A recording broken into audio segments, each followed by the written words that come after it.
नमस्कार मेरे प्यारे श्रोताओं, आज मैं आपके लिए एक अनोखी कहानी लेकर आई हूँ जो आपके दिल को छू जाएगी। तो बिना देर किए चलिए कहानी शुरू करते हैं। सैकड़ों साल पुरानी बात है, जब रंगपुरी नाम के राज्य में बुद्धराज नाम का एक राजा राज किया करता था। राजा बुद्धराज एक बहुत ही अच्छा तीरंदाज था। उसके तीर कमान से वह बहुत ही बेहतरीन निशाने लगाता था, जैसे कोई जादूगर। उड़ते हुए पक्षियों को निशाना बनाना उसका पसंदीदा खेल था। वो अपने इस शौक के लिए अक्सर मासूम पक्षियों की जान ले लिया करता था। राजा को अपनी निशानेबाजी पर बहुत ही घमंड था, जैसे पहाड़ को अपनी ऊंचाई पर। वो मानता था कि दुनिया में उससे अच्छा तीरंदाज कोई नहीं है। अपने इस शौक की वजह से वो राजपाट के कार्यों को ठीक से नहीं देखता था। उसका सारा राजपाट उसके मंत्रियों और वजीर के सहारे ही चल रहा था, जैसे किसी कांधे पर टिकी जिम्मेदारी।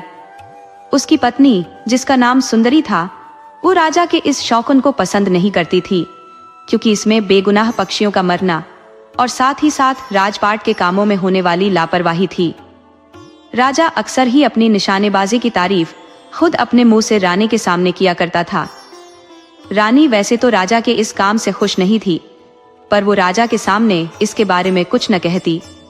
एक दिन रानी सुंदरी, जो मन ही मन में बहुत दुखी थी, वो अपने मायके गई और अपनी माँ से ये सारी बात कही कि किस प्रकार से उसके पति के तीरंदाजी के शौक के कारण राज्य का राजपाट ठीक से नहीं चल रहा और राजा अपने निशानेबाजी के घमंड में कई मासूम पक्षियों की जान ले लेता है। इसके बाद रानी ने कहा, अब तुम ही बताओ माँ, मैं क्या करूं?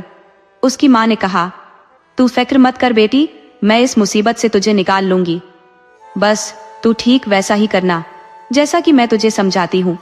सुनो बेटी, इस बार जब राजा तुमसे अपने निशाने के बारे में पूछे तो तुम ये कह देना। उसके बाद माँ अपनी बेटी के कान में एक योजना बताने लगी। सारी योजना सुनने के बाद बेटी ने कहा, बहुत अच्छा माँ, मैं ऐसा ही करूंगी। अगली शाम को जब राजा ने अपनी तीरंदाजी के बारे में रानी से पूछा, कहो सुंदरी, कोई है हम जैसा निशानेबाज इस पूरी दुनिया में?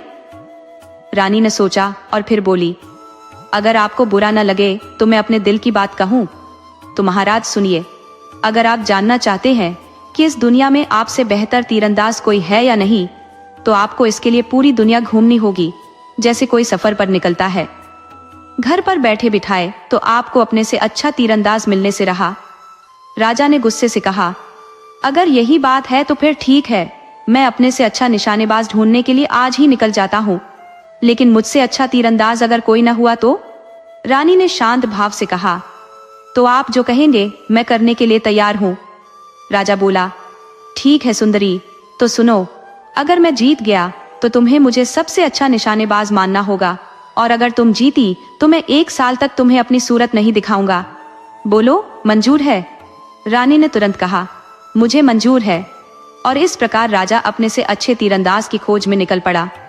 वो 1 हफ्ते तक यूं ही भटकता रहा जैसे कोई आवारा। आखिर एक दिन उसे एक आदमी दिखाई दिया जिसके हाथ में धनुष बाण था। उसे देखते ही राजा ने सोचा, अरे वो कौन खड़ा है, उसके हाथों में धनुष बाण भी है। चलो, इतने दिनों बाद कोई दिखा तो सही, चलकर उसी से पूछता हूँ। राजा उस आदमी के नजदीक गया और पूछा, क्यों भाई, तीर कमान हाथ में ली हुए तुम क्या किसी शिकार की तलाश कर रहे हो?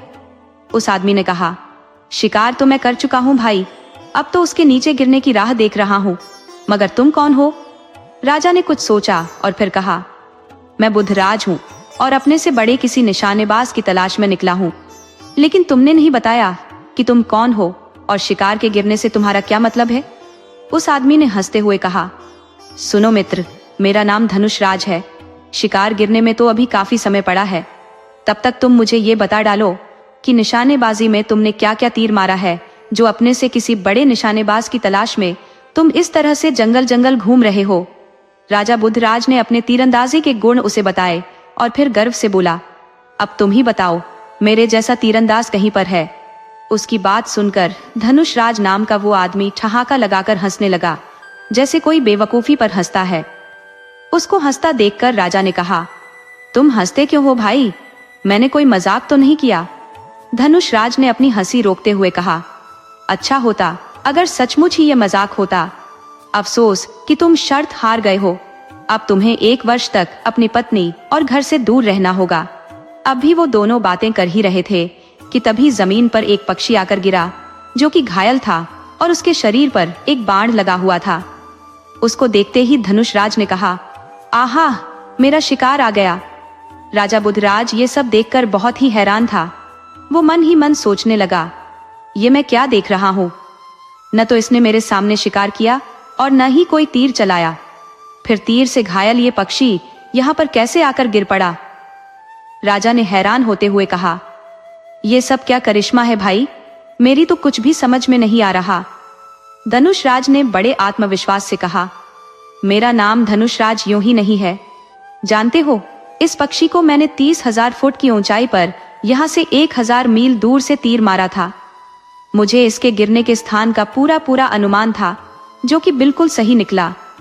अगर तुम्हें मेरी बात का यकीन न हो तो पक्षी पर लगे हुए तीर से मेरे तरकश में रखे हुए तीर को मिलाकर देख लो। राजा ने पक्षी पर लगा हुआ तीर निकाला और फिर धनुषराज के तरकश का एक तीर लिया और दोनों को मिलाकर देखा। राजा सोचने लगा, दोनों तीर एक से ही है, इसका मतलब कि मैं शर्त हार गया और शर्त के मुताबिक अब मुझे 1 वर्ष तक अपनी पत्नी को अपना मुंह नहीं दिखाना है। फिर क्यों ना मैं धनुषराज के साथ ही रहूं। इसके साथ रहकर मैं धनुर्विद्या में और भी माहिर हो जाऊंगा। इसके बाद राजा ने धनुषराज से कहा, भाई, मैं मान गया तुम्हें। तुम सचमुच में ही मुझसे 1000 गुना अच्छे तीरंदाज हो। मैं चाहता हूँ कि तुम मुझे अपना शिष्य बना लो और इस प्रकार मैं 1 वर्ष तक तुम्हारे साथ ही रहूं। धनुषराज ने कहा, मुझे भी तुम जैसे किसी व्यक्ति की तलाश थी। शिष्य तो नहीं, पर मैं तुम्हें अपना मित्र बनाकर अपने साथ रख सकता हूँ। राजा ने खुशी खुशी कहा, मुझे मंजूर है। तो फिर चलो, मैं तो दुनिया देखने के लिए निकला ही था। अब तुम्हारा साथ पाकर समय आसानी से गुजर जाएगा। इस प्रकार दोनों आगे बढ़ने लगे। नदी नाले और शहर घूमते घूमते वे एक पहाड़ी इलाके में जा पहुंचे। वहां पर उन्होंने देखा कि एक पहाड़ पर खड़ा हुआ आदमी जोर जोर से ठहाके लगाकर हंस रहा था। राजा ने कहा, अरे, ये पर्वत पर खड़ा आदमी कौन है और इस प्रकार से वो क्यों हंस रहा है? अवश्य ही वहां पर कोई तमाशा हो रहा होगा। चलो, हम भी चलकर देखते हैं। पर जब वे दोनों उस आदमी के पास पहुंचे तो वहां पर कोई तमाशा नहीं हो रहा था। राजा ने पूछा, सुनो मित्र, तुम इस प्रकार से हंस क्यों रहे हो? धनुषराज ने मजाक में कहा, अरे, मुझे तो ये कोई पागल लगता है। उस आदमी ने चिढ़कर कहा, क्या कहा पागल? मैं तुम्हें पागल नजर आता हूँ? राजा ने तुरंत माफी मांगी। क्षमा करना मित्र, हमें गलतफहमी हो गई थी। दरअसल बात यह है कि हम तुम्हें बिना कारण के ही हंसता देखकर सोच में पड़ गए थे। उस आदमी ने कहा, ओह, पर मैं बिना कारण के कभी नहीं हंसता। जानना चाहते हो कि मैं क्यों हंस रहा था? तो सुनो, मेरा नाम गिद्धराज है और मैं 40,000 मील दूर तक देख सकता हूँ, जैसे कोई दूरबीन। यहाँ से 15,000 मील दूर एक बाजीगर तमाशा दिखा रहा था। बस उसी तमाशे को देखकर मैं लौटपोट हुआ जा रहा था, जैसे कोई खिलौना। लेकिन तुम दोनों ने सारा मजा किरकिरा कर दिया। राजा ने कहा, ओह, इस बात के लिए हमें माफ कर देना, लेकिन ये बताओ कि तुम्हारा इस दुनिया में कौन कौन है? गिद्धराज ने कहा, कोई नहीं, मैं बिल्कुल अकेला ही हूँ। तब दोनों ने अपनी अपनी योग्यताएं गिद्धराज को बताईं, जिसे सुनकर वो अत्यंत प्रसन्न हुआ, जैसे कोई खजाना मिल गया हो। वाह, तुम्हारे जैसे दोस्त पाकर मैं धन्य हो गया। तो फिर चलो, हम तीनों एक साथ इस दुनिया की सैर करेंगे। उसके बाद वो तीनों अपने अपने घोड़ों पर सवार होकर आगे बढ़ चले। तीनों मित्र देश विदेश की यात्रा करते हुए आगे बढ़ते जा रहे थे और एक दिन वो एक भयानक जंगल में पहुंचे, जहां पर राजा की दृष्टि एक आदमी पर पड़ी। उसे देखकर राजा सोचने लगा, इस भयानक जंगल में ये अकेला आदमी यहाँ पर क्या कर रहा है? राजा बुधराज उसके नजदीक गया और पूछा, क्यों मित्र, इस भयानक जंगल में तुम क्या कर रहे हो? उस आदमी ने जवाब दिया, लकड़ी काटते काटते अच्छी लकड़ियों की खोज में मैं अपने घर से 40,000 मील दूर निकल आया हूँ। यहाँ काफी सूखी लकड़ियां मिल जाएंगी मुझे। राजा की हैरानी की सीमा न रही। वो कहने लगा, क्या सिर्फ लकड़ियां काटने के लिए 40,000 मील दूर निकल आए? उस आदमी ने कहा, हाँ, पर यह सच है कि मेरा घर उत्तर दिशा में यहाँ से 40,000 मील दूर है। राजा को उसकी बात पर शक हुआ। तुम अवश्य ही हमसे मजाक कर रहे हो, भला ऐसा भी कभी हुआ है? और फिर तुम्हारे पास तो कोई घोड़ा वगैरह भी दिखाई नहीं पड़ता। उस आदमी ने कहा, मुझे घोड़े की क्या जरूरत है, मैं तो घोड़े से भी 100 गुना तेजी के साथ दौड़ सकता हूँ।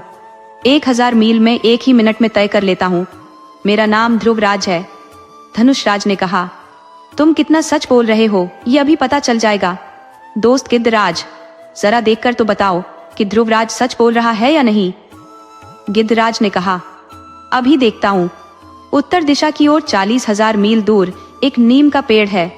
उस पेड़ की छाया में सिर्फ एक ही मकान बना हुआ है, बस वही मेरा मकान है। इसके बाद वे सभी आपस में एक दूसरे को अपने अपने गुण बताने लगे।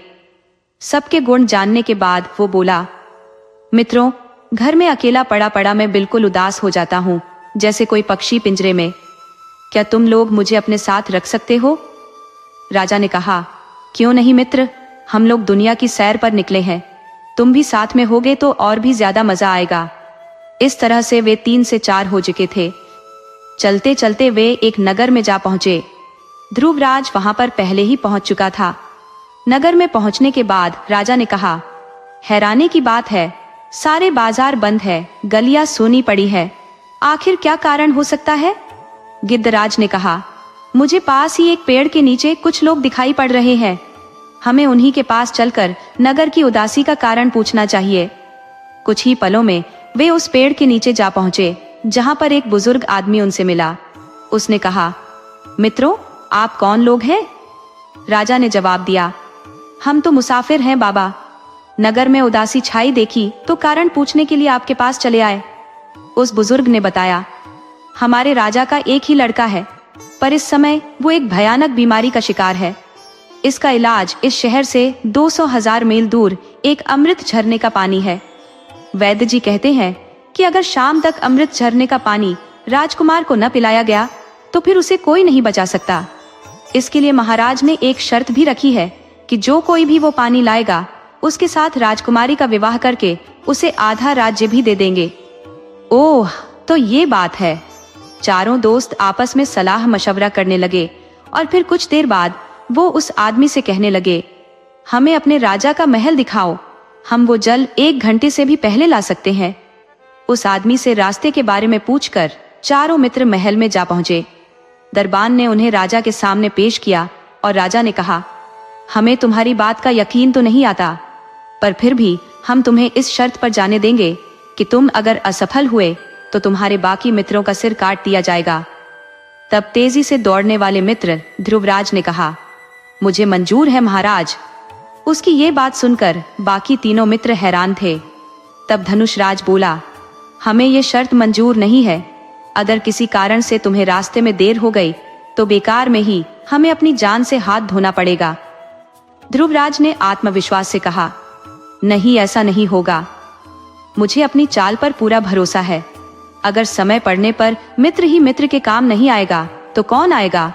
धनुषराज ने कहा, यदि तुम्हें यह शर्त मंजूर नहीं है तो मुझे मंजूर है। राजा ने कहा, मित्र, तुम जल्दी से जाओ और वो जल लेकर आओ। और फिर वैद्यराज से रास्ते की जानकारी प्राप्त करके ध्रुवराज अमृत कलश की ओर दौड़ चला। कुछ देर के बाद गिद्धराज ने उसे देखना आरंभ किया। तब राजा बुधराज ने कहा, प्रिय मित्र गिद्धराज, जरा देखकर तो बताओ कि ध्रुवराज इस समय कहां पर है और झरने से कितनी दूर है। गिद्धराज ने उसे देखते हुए कहा, लो, वो तो झरने तक जा भी पहुंचा और अब पानी भर रहा है। मगर अरे, ये क्या? जिस वृक्ष के नीचे बैठा ध्रुव राज झरने का पानी एक लोटे में भर रहा है, उसी वृक्ष से एक भयानक अजगर उतरकर उसकी तरफ बढ़ रहा है। तभी धनुषराज ने अपना धनुष और तीर संभाला और कहने लगा, क्या तुम मुझे उस अजगर की सही सही स्थिति बता सकते हो? मैं अपने तीर से हजारों मील दूर बैठे उस अजगर को खत्म करने की कोशिश करूंगा। गिद्धराज ने धनुषराज को उस अजगर की सही सही स्थिति बताई और फिर धनुषराज ने बाण छोड़ दिया। गिद्धराज ने कहा, तीर एकदम निशाने पर लगा है और लो, अजगर की पकड़ भी ढीली होती जा रही है। बस अब कुछ ही क्षणों में वो पहुंचने वाला है।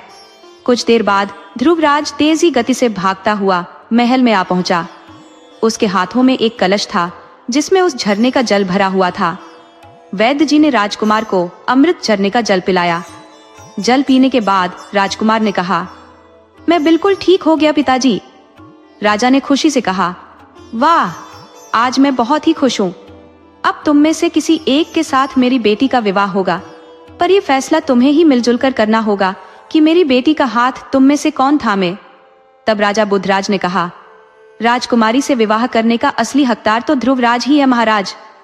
वही अपनी जान पर खेलकर हजारों मील दूर से अमृत जल लाया है। धनुषराज और गिद्धराज ने तो केवल उसकी मदद की है। तभी धनुषराज बोल पड़ा, ये झूठ है महाराज, ये सारी योजना तो मेरी थी। राजा ने पूछा, योजना? कैसी योजना? सभी हैरानी से धनुषराज की तरफ देखने लगे। धनुषराज ने कहना शुरू किया, मैं सच कहता हूँ महाराज, अगर मैं ये योजना न बनाता तो हम कभी भी इस राज्य में न पहुंचते और न ही हमें आपके महल में चल रहे षड्यंत्र का पता चलता। सुनिए महाराज, हम तीनों में से किसी में भी कोई विशेष योग्यता नहीं है। हम तीनों रंगपुरी के मशहूर ठग हैं, पर हम इस ठगी के धंधे से बिल्कुल ऊब चुके थे और चाहते थे कि शरीफों की तरह से अपना जीवन व्यतीत करें। तब एक दिन राजा बुधराज की पत्नी यानी रानी सुंदरी की माँ हमारे पास आई और उन्होंने ही हमें एक ऐसी योजना बनाने के लिए कहा जिससे महाराज बुधराज का घमंड टूट सके और वो निर्दोष पक्षियों की हत्या न करे। उनके कहने पर ही हम भेष बदलकर महाराज का पीछा करने लगे और वक्त पड़ने पर जब मैं धनुषराज बनकर महाराज के सामने पहुंचा और उन्हें बातों में उलझाया, इसी बीच गिद्धराज ने मेरे ही जैसे एक तीर से एक पक्षी मार गिराया और महाराज ने मुझे चमत्कारी तीरंदाज मान लिया और महारानी जी को दिया हुआ वचन निभाया। ये सब सुनकर राजा बुधराज बहुत ही हैरान था। उसने पूछा, ओ, फिर आगे क्या हुआ? धनुषराज ने आगे बताया, हाँ महाराज, योजना के अनुसार हम आगे बढ़े तो आपका परिचय गिद्धराज और ध्रुवराज से हुआ, जबकि वास्तव में ध्रुवराज के पास भी एक तेज घोड़ा था। मैंने जानबूझकर अपने घोड़े की गति धीमी रखी ताकि ध्रुवराज हमसे पहले इस नगर में पहुंच जाए। यहाँ पहुंचकर हमने सारे शहर की छाई उदासी का कारण पूछा तो राजकुमार की बीमारी का उपाय जानकर अमृत झरने का पता जानने के लिए मैं वैद्य जी के घर पर गया। जब मैं वैद्य जी के घर पहुंचा तो मैंने उन्हें आपके महामंत्री से बातें करते हुए सुना। मैं छिपकर उनकी बातें सुनने लगा, जहां वैद्य जी मंत्री जी से कह रहे थे कि सूरज छिपने के बाद वो दवा के बहाने राजकुमार को झर दे देंगे और मंत्री ने खुश होकर कहा कि वो वैद्य जी को माला माल कर देगा। मुझे ये समझते हुए देर न लगी कि ये षड्यंत्र महामंत्री और वैद्य का रचाया हुआ है। महामंत्री के जाते ही मैंने वैद्य को अकेला पाकर दबोच लिया और डराने धमकाने पर उसने सारा सच मुझे बता दिया कि ये सारा खेल महामंत्री का रचा हुआ है। मैंने वैद्य से राजकुमार की बीमारी को ठीक करने की दवा हासिल कर ली और उसके बाद की सारी कहानी तो आपके सामने ही है। सच्चाई ये है कि राजकुमार को नगर के ही एक कुएं के पानी में दवा मिलाकर पिलाई गई है, जिससे राजकुमार स्वस्थ हो गए। वो सारी कहानी झूठी थी जो गिद्धराज ने आपको सुनाई थी।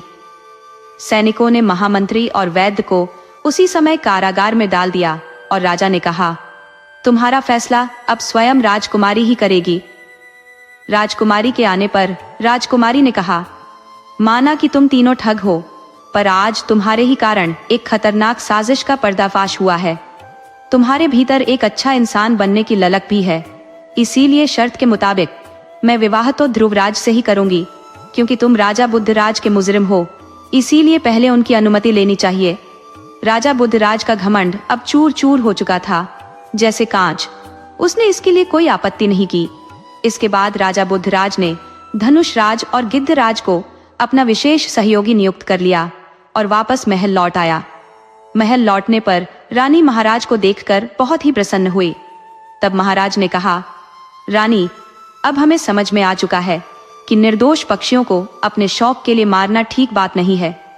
अब से हम तीरंदाजी तो करेंगे, पर साथ ही साथ अपने राजपाट पर भी पूरा ध्यान देंगे और किसी भी निर्दोष पक्षी की हत्या नहीं करेंगे। इसके बाद राजा बुधराज और उनकी रानी एक शांतिमय और सुखमय जीवन बिताने लगे।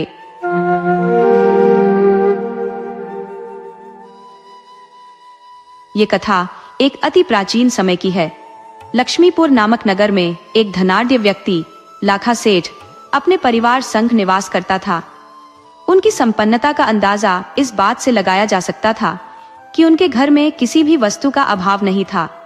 उनका व्यवसाय लाखों में चलता था। परिवार के सभी सदस्य धर्मनिष्ठ और उच्च संस्कारों से युक्त थे। इसी परिवार में एक कन्या ने जन्म लिया जिसका नाम माया रखा गया। माया असाधारण रूप से बुद्धिमान और संस्कारी थी। ईश्वर की भक्ति में उसकी गहन आस्था थी। वह निर्धनों की सहायता और वयोवृद्धों की सेवा को अपना प्रथम कर्तव्य मानती थी। समय के प्रवाह में माया युवावस्था में पहुंची। विवाह योग्य आयु में आते ही उसके लिए एक उत्तम परिवार देखकर उसका विवाह संपन्न कर दिया गया। माया का ससुर एक अत्यंत समृद्ध व्यक्ति था, परंतु अपनी संपत्ति के मामले में वह कंजूस भी था।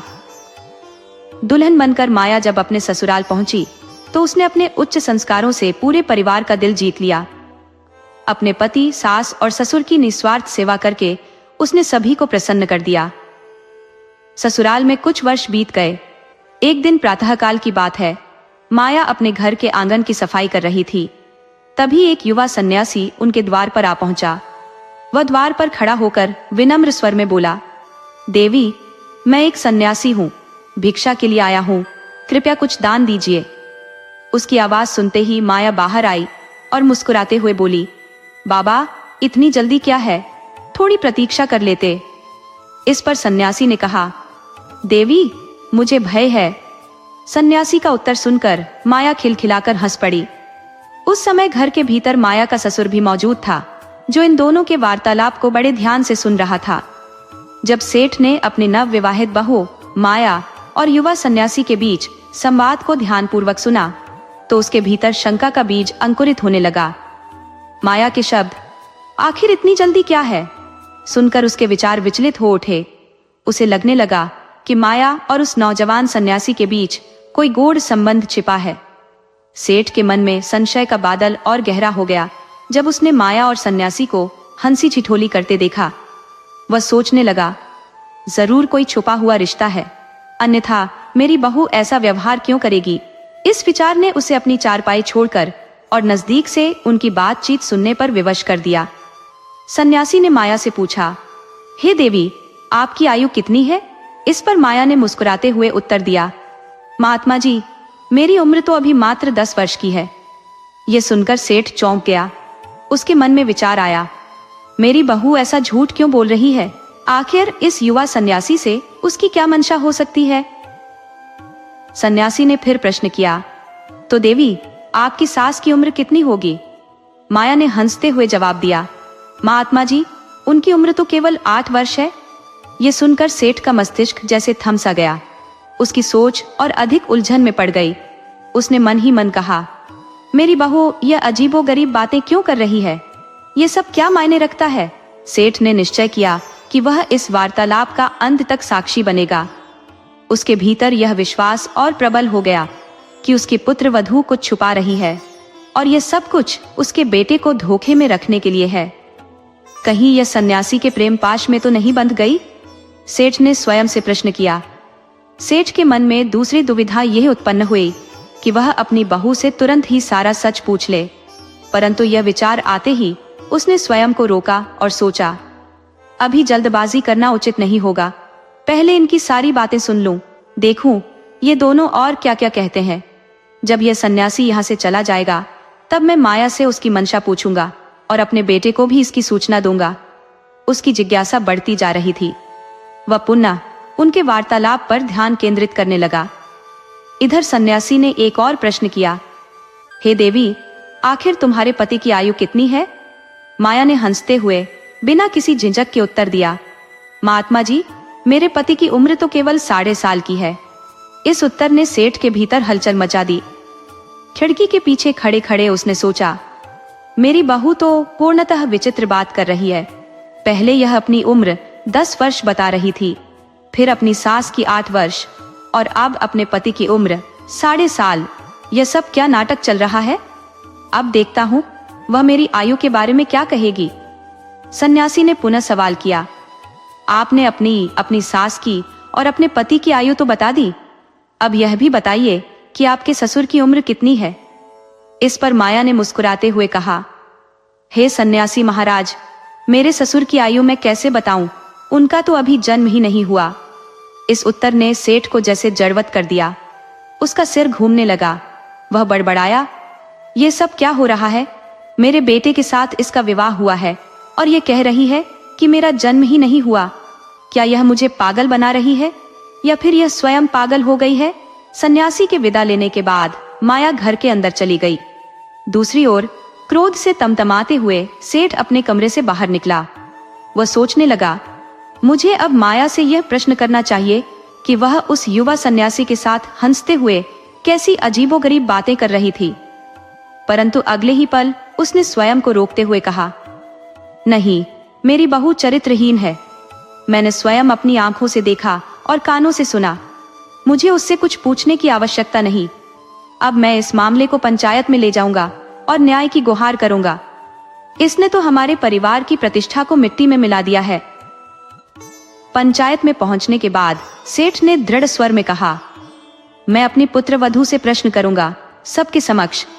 अब तो उसे पुत्रवधू कहना भी मेरे लिए असहनीय हो गया है। ये कहते हुए सेठ ने माया के माता पिता के घर पर तत्काल संदेश भिजवाया कि वे शीघ्र यहाँ आकर उपस्थित हों। इस निर्णय के बाद सेठ अपने घर से बाहर निकला और सीधा पंचायत के मुखिया के पास जा पहुंचा। मुखिया ने उसे परेशान देखकर कहा, सेठ जी, आप बहुत व्यथित प्रतीत हो रहे हैं। आखिर क्या समस्या आ पड़ी है? सेठ ने पीड़ा भरे स्वर में कहा, पंच परमेश्वर, मेरी पुत्रवधू ने ऐसा आचरण किया है कि मैं अब समाज में किसी को मुंह दिखाने योग्य नहीं रहा। वह चरित्रहीन होने के साथ साथ कपटी और झूठी भी निकली है। मैं उससे छुटकारा चाहता हूँ। यदि मैं वहां और रुकता तो उसकी बातें सुन सुनकर पागल हो जाता। मुखिया ने चौंकते हुए पूछा, आखिर ऐसी कौन सी बात हो गई जो आप स्वयं को संभाल नहीं सके? सेठ ने जवाब दिया, पहले आप सभी मेरे घर चलें। मैं पंचायत के समक्ष अपनी व्यथा व्यक्त करूंगा। सेठ के बार बार आग्रह करने पर पंचायत के सभी सदस्य उसके साथ उसके घर की ओर चल पड़े। उधर माया के माता पिता भी वहां पहुंच चुके थे। सेठ ने अपने घर के चौपाल में पंचायत बिठाई। धीरे धीरे गांव के लोग भी इकट्ठा होने लगे। मुखिया ने पूछा, सेठ जी, ऐसी कौन सी गंभीर समस्या आ खड़ी हुई है जिसके कारण पंचायत बुलानी पड़ी? अब तो हम सभी यहाँ उपस्थित हैं, अपनी बात स्पष्ट करें। सेठ ने कहा, मुखिया जी, मैं अपनी बहू माया को पंचायत में बुलवाना चाहता हूँ। पहले उसे यहाँ बुलाइए। मुखिया के आदेश पर माया को पंचायत में बुलाया गया। जब माया वहां पहुंची तो पंचों ने कहा, अब तो आपकी बहू यहाँ उपस्थित है। बताइए, ऐसी क्या बात हुई जो आपने ये पंचायत बुलाने की आवश्यकता समझी? सेठ ने लंबी सांस लेते हुए कहा, मुखिया जी, आज सुबह की घटना ने मुझे पूरी तरह से व्यथित कर दिया। जब मैं सोकर उठा तो मैंने देखा कि मेरी बहू आंगन में झाड़ू लगा रही थी। तभी एक युवा सन्यासी दरवाजे पर आया और भिक्षा मांगने लगा। जैसे ही उसकी आवाज माया के कानों में पड़ी, वह तुरंत भिक्षा लेकर द्वार पर चली गई। इतना कहने के बाद सेठ मौन हो गया। मुखिया ने विस्मय से कहा, सेठ जी, इसमें दुखी होने वाली कौन सी बात है? यह तो हर नारी का कर्तव्य है। मात्र इतनी सी बात के लिए आपने पंचायत बुला ली? घर के द्वार पर आए साधु सन्यासी या भूखे भिक्षुक को भिक्षा प्रदान करना हर स्त्री का नैतिक कर्तव्य है। इसमें इतना व्यथित होने की क्या आवश्यकता है? मुखिया ने सहजता से कहा। सेठ ने तत्काल उत्तर दिया, आप लोग थोड़ा धैर्य रखें, मैं आपको पूरी घटना विस्तार से सुनाऊंगा। मेरी बहू की करतूत जानने के बाद आप भी स्तब्ध रह जाएंगे। ये समस्या अत्यंत गंभीर है, साधारण नहीं। यदि यह कोई मामूली घटना होती तो मैं न तो परेशान होता और न ही पंचायत बुलाने की आवश्यकता समझता। मुखिया ने शांत स्वर में कहा, सेठ जी, आपकी बातें सुनने में तो ऐसा प्रतीत हो रहा था जैसे यह कोई बड़ी बात नहीं है। कृपया अब स्पष्ट कीजिए। सेठ ने गहरी सांस लेते हुए कहा, मुखिया जी, मेरे द्वार पर आज सुबह एक युवा सन्यासी भिक्षा मांगने आया था। मेरी बहू का कर्तव्य था कि वह चुपचाप उसे भिक्षा प्रदान कर देती, लेकिन उसने उससे बात करने की आवश्यकता क्यों समझी? और यदि बात की भी तो ऐसी बातें क्यों की जिन्हें सुनकर आप सभी स्वयं समझ जाएंगे कि मेरी बहू ठीक आचरण नहीं कर रही है। मैं चाहता हूं कि आप लोग यह बात उसकी जुबानी सुने। तभी आपको मेरी चिंता का कारण स्पष्ट होगा। सेठ की बात पर उसकी बहू ने कहा, पिताजी, मैं खुद भी बताने को तैयार हूँ कि उस साधु और मेरे बीच क्या संवाद हुआ, लेकिन चूंकि आपने यह पंचायत बुलाई है, पहला अधिकार आपका है कि आप बताएं। इसके बाद मैं आपके हर सवाल का उत्तर दूंगी। बहू की बात सुनकर पंच भी सहमत हुए और मुखिया ने कहा, सेठ जी, अब आप इधर उधर की बात न करें, सीधा अपनी समस्या बताइए। आखिर आपकी बहू ने ऐसा क्या किया जो आपको इतना विचलित कर रहा है? क्या उसने कोई ऐसा कृत्य किया जो समाज और मर्यादा के खिलाफ है? यदि ऐसा है तो पंचायत उसे अवश्य दंडित करेगी, लेकिन पहले आप अपनी बात स्पष्ट करें। सेठ ने झिझकते हुए कहा, भाई, बात कुछ ऐसी है जिसे कहना मेरे लिए अत्यंत लज्जाजनक है। आप सब जानते हैं कि मैं गांव का प्रतिष्ठित व्यापारी हूँ, लेकिन मुझे लगता है कि मेरी बहू ने मेरी सारी प्रतिष्ठा धूल में मिला दी। उसने उस महात्मा से ऐसी बातें की जिन्हें न तो मैं कह सकता हूँ और न ही आप सुनने योग्य समझेंगे। इसलिए बेहतर होगा कि आप उसी से पूछ लें। मुखिया ने बहू से कहा, बहू, अब तुम ही बताओ, आखिर उस सन्यासी और तुम्हारे बीच ऐसा क्या संवाद हुआ था? माया ने कहा, ठीक है पिताजी, यदि आपको इसे व्यक्त करने में संकोच हो रहा है तो मैं ही पूरा संवाद स्पष्ट कर देती हूँ, लेकिन आरंभ तो आपको ही करना होगा। पहले आप अपनी बात कहें, उसके बाद मैं प्रत्येक प्रश्न का उत्तर दूंगी। यदि मेरी बात गलत निकली तो मैं पंचायत द्वारा दिए गए दंड को सहर्ष स्वीकार करूंगी। सेठ ने गंभीर स्वर में कहा, सब लोग ध्यान दें। मेरे द्वार पर एक नौजवान सन्यासी भिक्षा मांगने आया था। उसने अपनी बहू की ओर दृष्टि घुमाते हुए पूछा, जब वह सन्यासी आया तो तुमने उससे क्या कहा था? क्या तुमने उससे पूछा कि इतनी जल्दी किस बात की है? पंचायत के समक्ष यह बात स्पष्ट होनी चाहिए कि तुमने उससे ऐसा क्यों कहा? बहू ने शांत स्वर में उत्तर दिया, हाँ पिताजी, मैंने यह बात उस सन्यासी से कही थी। सेठ ने गहरी सांस लेते हुए फिर पूछा, तो तुम्हारे इस प्रश्न पर उसने क्या उत्तर दिया था? माया ने कहा, पिताजी, उस सन्यासी ने कहा कि उसे मृत्यु का भय सता रहा था। सेठ ने त्वरित प्रतिक्रिया देते हुए कहा, तो फिर तुम पंचायत के समक्ष यह बात विस्तार से स्पष्ट करो। आखिर इन सब बातों का क्या अर्थ है? क्या तुम्हें समझ नहीं आया कि ऐसी बातें सुनकर कोई भी परेशान हो सकता है? मुझे तो तभी आभास हो गया था कि तुम्हारा आचरण ठीक नहीं है, इसीलिए अब मैं तुम्हें अपने घर में नहीं रख सकता। माया ने दृढ़ स्वर में कहा, पिताजी, यदि मेरी बात गलत सिद्ध होती है तो मैं स्वयं इस घर को छोड़ने के लिए तैयार हूं, लेकिन पहले मेरी पूरी बात सुनिए। मैंने उस नौजवान सन्यासी से यह प्रश्न इसलिए किया था क्योंकि उसने इतनी कम आयु में सन्यास ग्रहण कर लिया था। जो उम्र खेल कूद और जीवन का आनंद लेने की होती है, उस समय वह संसार से वैराग्य लेकर सन्यासी बन गया। मैंने उससे पूछा था कि तुम्हारी उम्र तो अभी बहुत पड़ी है। लोग प्रायः वृद्धावस्था में भगवान का स्मरण और भजन करते हैं, लेकिन तुमने इतनी कम उम्र में भगवा धारण कर लिया, ऐसा क्यों? उसने मेरे प्रश्न का उत्तर देते हुए कहा था कि उसे मृत्यु का भय था। उसका कहना था कि जीवन और मृत्यु के बीच का फासला इतना क्षणिक है कि इसका अनुमान लगाना कठिन है। लोग अक्सर यह मानकर चलते हैं कि बुढ़ापे में ईश्वर की आराधना करेंगे, लेकिन कौन जानता है कि वह बुढ़ापा देख भी पाएंगे या नहीं। मृत्यु न बालक को देखती है, न युवा को और न ही वृद्ध को। इसलिए उसने कहा कि जीवन के अंतिम क्षणों की प्रतीक्षा करने की अपेक्षा यह उचित है कि बचपन से ही भगवान का स्मरण और सत्कर्म किए जाएं। यही कारण है कि उसने अपनी आयु की परवाह किए बिना संन्यास ग्रहण कर लिया। उसकी बातों का अर्थ यही था कि जीवन अनिश्चित है और मृत्यु का समय किसी को ज्ञात नहीं। इसलिए उसने अपने कल्याण के लिए यह मार्ग चुना। बहू ने शांत भाव से कहा, पिताजी, मैंने अपने जीवन में देखा है कि कितने ही नौजवान अपनी जवानी में ही काल के गाल में समा गए। यही विचार मेरे मन में भय उत्पन्न करता था। इसी डर ने उस सन्यासी को भी अपनी किशोर अवस्था में ही वैराग्य का मार्ग चुनने पर विवश किया। जब मैंने उससे यह प्रश्न किया तो उसने स्पष्ट कहा था कि उसे मृत्यु का भयानक भय था। अब आप ही बताइए पिताजी, क्या उस सन्यासी ने कोई अनुचित बात कही थी? बहू की बात सुनकर पंचायत में सन्नाटा छा गया। हर कोई उसकी समझ और तर्कशीलता की सराहना करने लगा। सेठ के चेहरे पर पछतावे के भाव उभरने लगे। तभी बहू ने कहा, पिताजी, मेरी बात अभी समाप्त नहीं हुई। मैं आगे की बात भी स्पष्ट करना चाहती हूँ। जब उस सन्यासी ने मुझसे मेरी आयु पूछी तो मैंने कहा कि मेरी उम्र केवल 10 वर्ष है। सेठ ने तुरंत प्रतिक्रिया दी, हाँ, तुमने यही कहा था, लेकिन तुमने अपनी उम्र 10 वर्ष क्यों बताई, जबकि तुम्हारी वास्तविक आयु तो 30 वर्ष है। ऐसा असत्य कहने के पीछे क्या कारण था? बहू ने शांत लेकिन दृढ़ स्वर में उत्तर दिया, पिताजी, मेरी वास्तविक आयु भले ही 30 वर्ष हो, लेकिन मैं अपने जीवन के उन 20 वर्षों को अपनी आयु नहीं मानती।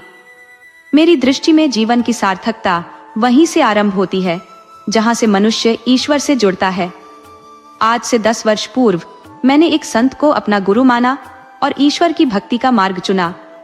वही समय मेरी सच्ची जीवन यात्रा का आरंभ था।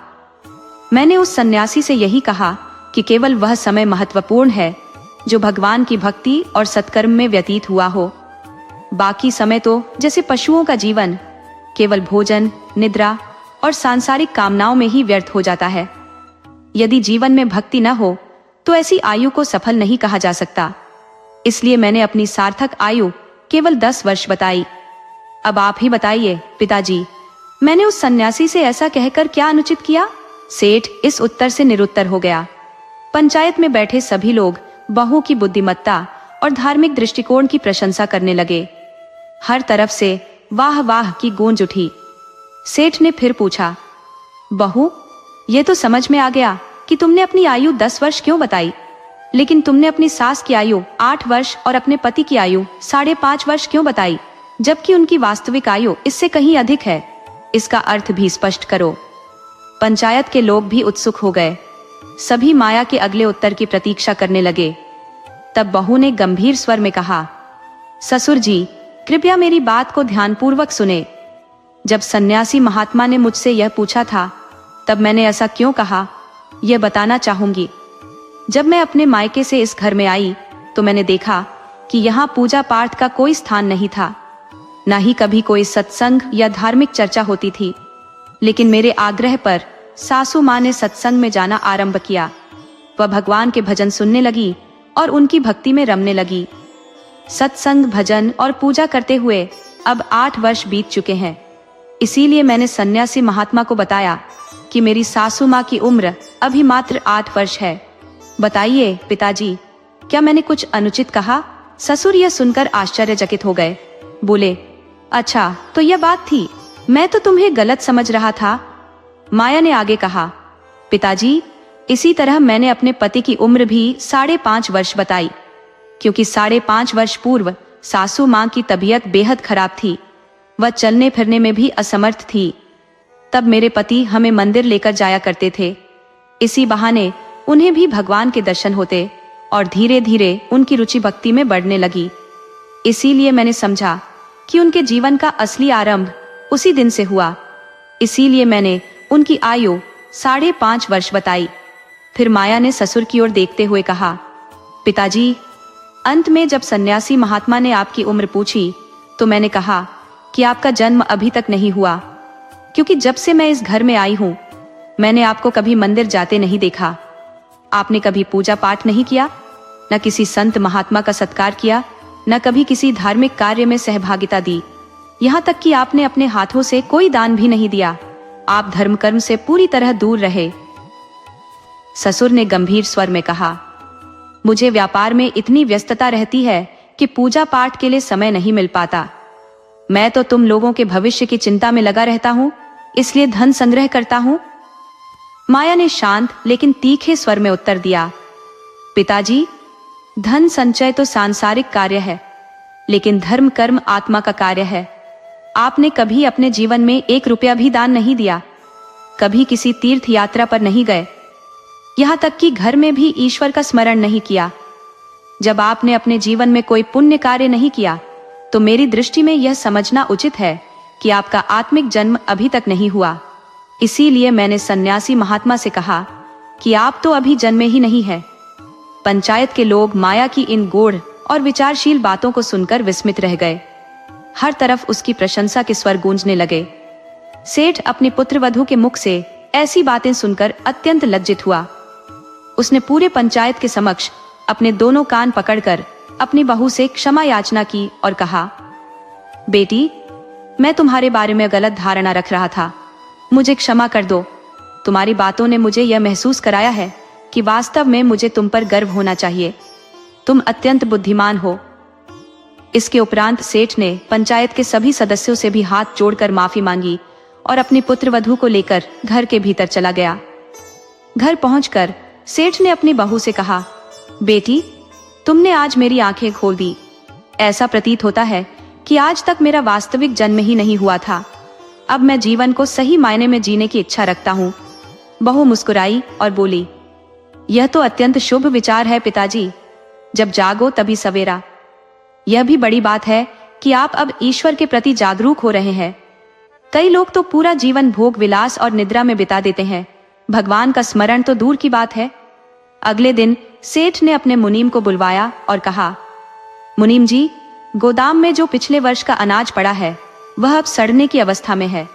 उसे किसी व्यापारी ने अब तक खरीदा नहीं। मैं वह अनाज गरीब और असहाय लोगों में वितरित करना चाहता हूँ। अब अपने जीवन का शेष भाग मैं परोपकार और दान पुण्य में व्यतीत करूंगा। सेठ के आदेशानुसार मुनीम ने पुराने अनाज को बोरियों में भरवाकर सेठ के द्वार पर रखवा दिया। वर्षा में भीगने के कारण अनाज खराब हो चुका था और उसे दुर्गंध उठ रही थी। सेठ की बहू माया इस दुर्गंध को सहन न कर सकी और बाहर आई। उसने खराब अनाज की बोरियां देखकर पूछा, पिताजी, ये अनाज की बोरियां यहाँ क्यों मंगवाई है? सेठ ने उत्तर दिया, बेटी, तुमने कल कहा था कि मेरा असली जन्म अभी नहीं हुआ, इसलिए अब मैं दान पुण्य के कार्य आरंभ कर रहा हूँ। यह अनाज मैंने गरीबों को बांटने के लिए मंगवाया है। माया ने अपने ससुर की मंशा को भांप लिया। उसने सोचा, ससुर जी सुधर तो रहे हैं, परंतु पूर्ण रूप से नहीं। मुझे ही कुछ ऐसा करना होगा जिससे उन्हें अपनी भूल का एहसास हो। काफी विचार करने के बाद माया ने उस सड़े हुए गेहूं का थोड़ा भाग निकाला, उसका आटा बनवाया और उससे रोटियां तैयार की। शाम को जब सेठ भोजन के लिए बैठे, माया ने वही रोटियां उनके समक्ष परोस दी। जैसे ही सेठ ने पहला कौर खाया, सड़े हुए अनाज से बनी रोटी का स्वाद उसकी इंद्रियों को विचलित कर गया। उस दुर्गंधमय भोजन का प्रभाव ऐसा हुआ कि उसे तुरंत उल्टी करने की नौबत आ गई। क्रोध और खिन्नता से भरे सेठ ने रसोई की ओर मुंह करके चिल्लाते हुए कहा, बहू रानी, ये तुमने आज कैसी रोटियां बना दी? इनसे इतनी बदबू क्यों आ रही है? मेरा सारा मूड खराब हो गया है। माया, जो रसोई में ही थी, शांत स्वर में बोली, क्या हुआ पिताजी? सेठ ने तीखे स्वर में उत्तर दिया, बहू रानी, तुम्हारी आज की रोटियों में से ऐसी दुर्गंध आ रही है जैसे इनमें कोई खराब चीज मिल गई हो। क्या तुमने सही सामग्री का उपयोग नहीं किया? माया ने रसोई से बाहर आते हुए उत्तर दिया, पिताजी, मैंने तो वही रोटियां बनाई है जैसी रोज बनाती हूँ, इनमें कुछ भी अलग नहीं है। सेठ ने गुस्से में कहा, नहीं नहीं, ये रोटियां वैसी नहीं है, इनमें तो बेहद खराब गंध आ रही है। कहीं ऐसा तो नहीं कि इनमें कोई कीड़ा मकोड़ा गिर गया हो? माया ने शांत रहते हुए उत्तर दिया, पिताजी, ऐसा कुछ नहीं है। मैंने अभी अभी ताजा गेहूं पीस कर यह आटा बनाया और रोटियां तैयार की है। सेठ ने गंभीरता से पूछा, तुमने यह गेहूं किस गोदाम से लिया? माया ने जवाब दिया, पिताजी, वही गेहूं जो आप गोदाम से लेकर आए और घर के बाहर रखवाया, उन्हीं बोरियों में से थोड़ा गेहूं निकालकर मैंने आटा बनाया है। ये सुनते ही सेठ का चेहरा गुस्से से लाल हो गया। उसने क्रोधित होकर कहा, तुमने उन सड़े हुए गेहूं की रोटियां क्यों बनाई? वह अनाज तो मैंने गरीबों में बांटने के लिए रखा था, खाने के लिए तो अलग साफ अनाज रखा गया है। माया ने शांत लेकिन दृढ़ स्वर में कहा, पिताजी, मुझे पता था कि वह अनाज खराब है, इसी कारण मैंने सोचा कि आपको अभी से ऐसा भोजन करने की आदत डाल दूं। सेठ ने हैरानी से पूछा, बहू रानी, ये कैसी बातें कर रही हो? किस आदत की बात कर रही हो? माया ने गंभीरता से उत्तर दिया, पिताजी, मैंने सुना है और शास्त्रों में पढ़ा है कि जो हम इस जन्म में दान करते हैं वही हमें अगले जन्म में मिलता है। यदि आप गरीबों को सड़ा हुआ अनाज दान करेंगे तो अगले जन्म में आपको भी ऐसा ही अनाज प्राप्त होगा। इसलिए मैंने सोचा क्यों ना अभी से इस तरह की रोटियां खाने की आदत डाल दी जाए। माया की बात सुनकर सेठ का गुस्सा ठंडा पड़ गया। वह सोच में पड़ गया और बोला, बहू रानी, तुम्हारी बातों ने मेरी आंखें खोल दी हैं। अब मैं इस सड़े हुए अनाज को नगर के बाहर फेंकवाऊंगा और गरीबों में केवल अच्छा साफ सुथरा अनाज ही दान करूंगा। उसी समय सेठ ने अपने मुनीम को बुलवाया और कहा, इन खराब अनाज की बोरियों को नगर से बाहर कूड़े में फेंक दो और गोदाम में जो उत्तम अनाज रखा है उसे बोरियों में भरवा कर मेरे घर के बाहर रखवा दो। मैं वही अनाज गरीबों को दान करूंगा। मुनीम ने चकित होते हुए सेठ से पूछा, सेठ जी, आखिर आपको ऐसा क्या हुआ है? सेठ ने गंभीर स्वर में उत्तर दिया, मेरी बहू ने मुझे वास्तविकता का आईना दिखा दिया है। जैसा हम इस जन्म में दान करते हैं वैसा ही प्रतिफल हमें अगले जन्म में प्राप्त होता है। अगले ही दिन सेठ के द्वार पर उत्तम और स्वच्छ अनाज की बोरियां लाकर रख दी गई। सेठ ने उन बोरियों में से अनाज नगर के निर्धन और जरूरतमंद लोगों में वितरित कर दिया। इस परोपकार ने नगर के गरीबों का दिल जीत लिया। हर ओर से सेठ की प्रशंसा और आशीर्वाद मिलने लगे। यह दृश्य देखकर माया ने अपनी सास से कहा, माँ जी, आप कृपया पड़ोस की सभी महिलाओं को बुला लाइए। सास ने जिज्ञासा से पूछा, बहू, आखिर ऐसा क्या है जो मैं उन्हें बुलाऊं? तुम उनका क्या करने वाली हो? माया मुस्कुराते हुए बोली, माँ जी, पहले उन्हें बुला तो लाइए, फिर मैं सब समझाऊंगी। सास ने बहू की बात मानी और पड़ोस की महिलाओं को आमंत्रित कर लाई। जब सभी महिलाएं आंगन में एकत्र हुईं, तो माया ने ढोल मंगवाए और उत्सव का माहौल बनाया। सभी ने हैरानी से पूछा, बहू रानी, आखिर बात क्या है? माया ने उत्साह से उत्तर दिया, आप सभी को बधाई के गीत गाने हैं, क्योंकि आज मेरे ससुर का वास्तविक जन्म हुआ है। बाहर सेठ गरीबों में अनाज बांटने में व्यस्त था और भीतर महिलाएं ससुर के जन्म उत्सव के गीत गा रही थी। यह खुशी इसलिए थी क्योंकि आज सेठ ने धर्म और सत्य के मार्ग पर चलना शुरू कर दिया था। इसी बीच कथा ने एक नया मोड़ लिया। पहले समय की बात है, फारस नामक एक देश में एक बादशाह का राज्य था। एक बार एक काजी बादशाह के दरबार में पहुंचा। बादशाह काजी का बहुत आदर करता था क्योंकि वह धार्मिक विषयों का ज्ञाता था। लेकिन इस बार बादशाह ने काजी की विद्वता की परीक्षा लेने का निश्चय किया। यद्यपि बादशाह स्वयं कोई विद्वान नहीं था, फिर भी उसने 3 कठिन प्रश्न काजी के सामने रखे। पहला प्रश्न था, ईश्वर कहाँ निवास करता है? दूसरा प्रश्न था, ईश्वर अपना मुख किस दिशा में रखता है? तीसरा प्रश्न था, ईश्वर क्या करता है? बादशाह ने काजी से कहा, यदि तुम इन प्रश्नों के सटीक उत्तर दे सको तो मैं तुम्हें और ऊंचा ओहदा प्रदान करूंगा। काजी को इन प्रश्नों की गंभीरता समझ में आई। उसने बादशाह की प्रशंसा की और उत्तर देने के लिए 8 दिन का समय मांगा। लेकिन 8 दिनों तक विचार करते हुए भी उसे कोई उत्तर नहीं सूझा। समय बढ़ाने के लिए उसने बीमारी का बहाना बनाते हुए बादशाह को संदेश भिजवाया, जैसे ही मेरी तबीयत सुधरेगी मैं आपके प्रश्नों का उत्तर दे दूंगा। काजी इन दिनों बेहद चिंतित रहने लगा था। उसके घर में एक वफादार नौकर था जो अपने मालिक की यह बेचैनी देख नहीं सका। आखिरकार एक दिन उसने साहस जुटाकर पूछ ही लिया, हुजूर, आपकी यह परेशानी किस वजह से है? पहले तो काजी ने उसे टालने की कोशिश की, लेकिन नौकर के बार बार आग्रह करने पर उसने अपनी चिंता की असली वजह बता दी। नौकर ने सब कुछ सुनकर बड़े आत्मविश्वास से कहा, हुजूर, आप बिल्कुल भी चिंतित ना हो। आपकी जगह मैं बादशाह के सामने जाऊंगा और उनके सवालों का जवाब दूंगा। काजी हैरानी से बोला, लेकिन तुम तो ईश्वर और धर्म के विषय में कुछ भी नहीं जानते हो। नौकर ने मुस्कुराते हुए उत्तर दिया, मैं कई संतों और फकीरों के पास बैठता हूँ और उनके उपदेशों को ध्यानपूर्वक सुनता हूँ। मुझे विश्वास है कि मैं बादशाह को संतुष्ट कर दूंगा। काफी सोच विचार और संकोच के बाद काजी ने आखिरकार उसे अनुमति दे दी। नौकर निर्भीक होकर बादशाह के दरबार में पहुंचा। वहां पहुंचकर उसने पहले अपना परिचय दिया और काजी की अनुपस्थिति का कारण बताया। इसके बाद उसने विनम्रता पूर्वक कहा, हुजूर, आप अपने प्रश्न पूछिए, लेकिन मैं आपसे एक गुजारिश करना चाहता हूं। बादशाह ने पूछा, कहो, क्या चाहते हो? नौकर ने कहा, मैं आपके सवालों का उत्तर दूंगा, लेकिन धर्म के नियमों के अनुसार प्रश्न पूछने वाला शिष्य होता है और उत्तर देने वाला गुरु। ऐसे में गुरु को ऊंचा आसन दिया जाता है और शिष्य नीचे बैठता है। बादशाह नौकर की बातों से प्रभावित हुआ। उसने तुरंत नौकर को अपने सिंहासन पर बैठने का आदेश दिया और खुद नीचे बैठ गया। इसके बाद उसने चेतावनी दी, सुन लो, अगर तुम्हारे उत्तर मुझे संतोषजनक नहीं लगे तो तुम्हें मृत्यु दंड दिया जाएगा। नौकर ने निडरता से उत्तर दिया, मुझे यह शर्त मंजूर है हुजूर। बादशाह ने पहला प्रश्न पूछा, ईश्वर कहाँ निवास करता है? नौकर ने समझा कि सीधा उत्तर बादशाह को संतुष्ट नहीं करेगा। उसने कहा, हुजूर, कृपया एक गाय मंगवाने की व्यवस्था करें। कुछ ही देर में गाय लाई गई। नौकर ने पूछा, क्या इस गाय में दूध है? बादशाह ने उत्तर दिया, हाँ, अवश्य है। नौकर ने फिर पूछा, दूध कहाँ है?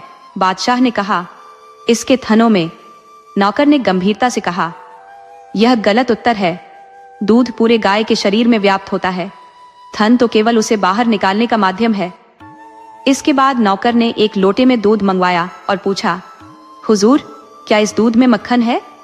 बादशाह ने उत्तर दिया, हाँ, मक्खन है। नौकर ने अगला सवाल किया, तो बताइए, मक्खन कहाँ है? बादशाह इस प्रश्न का कोई उत्तर नहीं दे सका। तब नौकर ने कहा, हुजूर, जिस प्रकार आप यह मानते हैं कि दूध में मक्खन अवश्य होता है, लेकिन आपको यह ज्ञात नहीं कि वह किस स्थान पर स्थित है, उसी प्रकार ईश्वर भी संपूर्ण सृष्टि में हर जगह व्याप्त है। जैसे दूध गाय के संपूर्ण शरीर में समाहित होता है और उसे निकालने के लिए गाय को धोना पड़ता है, वैसे ही ईश्वर को अनुभव करने के लिए हमें अपने हृदय को तपाना पड़ता है। अब बताइए हुजूर, क्या आपको अपने प्रश्न का संतोषजनक उत्तर मिला? बादशाह ने उत्तर दिया, हाँ, मुझे अब स्पष्टता मिल गई। इसके बाद जो लोग बादशाह से यह कहते थे कि ईश्वर सातवें आसमान पर रहता है, वे उसकी दृष्टि में झूठे साबित हुए और उनका मान सम्मान कम हो गया। फिर बादशाह ने दूसरा प्रश्न पूछा, ईश्वर अपना मुख किस दिशा में रखता है? पूर्व, पश्चिम, उत्तर या दक्षिण? यह प्रश्न भी असामान्य था, क्योंकि अधिकतर लोग ईश्वर को एक भौतिक व्यक्ति मानते थे। नौकर ने उत्तर देने से पहले एक मोमबत्ती मंगवाई और उसे प्रज्वलित किया। फिर उसने पूछा, हुजूर, कृपया बताइए, इस मोमबत्ती का मुख किस ओर है? पूर्व, पश्चिम, उत्तर या दक्षिण? बादशाह ने उत्तर दिया, मोमबत्ती का मुख तो ऊपर की ओर है। नौकर ने मुस्कुराते हुए कहा, सही कहा आपने, किंतु ध्यान दे, इसका प्रकाश चारों दिशाओं में समान रूप से फैल रहा है। इसी प्रकार ईश्वर का दृष्टिकोण भी सभी दिशाओं में समान रूप से व्याप्त है।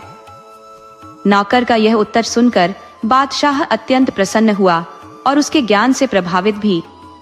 अब बादशाह ने तीसरा प्रश्न पूछा, ईश्वर करता क्या है? इस प्रश्न का उत्तर देने से पहले नौकर ने बादशाह से आग्रह किया कि काजी को दरबार में बुलाया जाए। जब काजी वहां पहुंचा और उसने नौकर को बादशाह के सिंहासन पर बैठे देखा तो उसे आश्चर्य हुआ। तब नौकर ने काजी से कहा, आप इस सिंहासन पर विराजमान हो जाइए, और फिर बादशाह को काजी की जगह बैठने को कहा। इसके बाद नौकर बोला, हुजूर, यही ईश्वर का कार्य है। वह निरंतर परिवर्तन करता रहता है। वह राजा को रंक और रंक को राजा बना देता है। संसार में हर क्षण यही परिवर्तन होता रहता है। कभी किसी का उत्थान होता है तो कभी किसी का पतन। कभी एक व्यक्ति को आदर और मान सम्मान मिलता है तो कभी किसी और को। इतना कहने के बाद नौकर चुप हो गया। बादशाह को उसके सभी प्रश्नों के सटीक उत्तर मिल चुके थे। वह नौकर से इतना अधिक प्रभावित और प्रसन्न हुआ कि उसने उसे अपना नया काजी नियुक्त कर दिया। अब बादशाह का मन शांत और संतुष्ट था, क्योंकि उसे एक ऐसा बुद्धिमान काजी मिल चुका था जो उसकी हर समस्या का समाधान कर सकता था।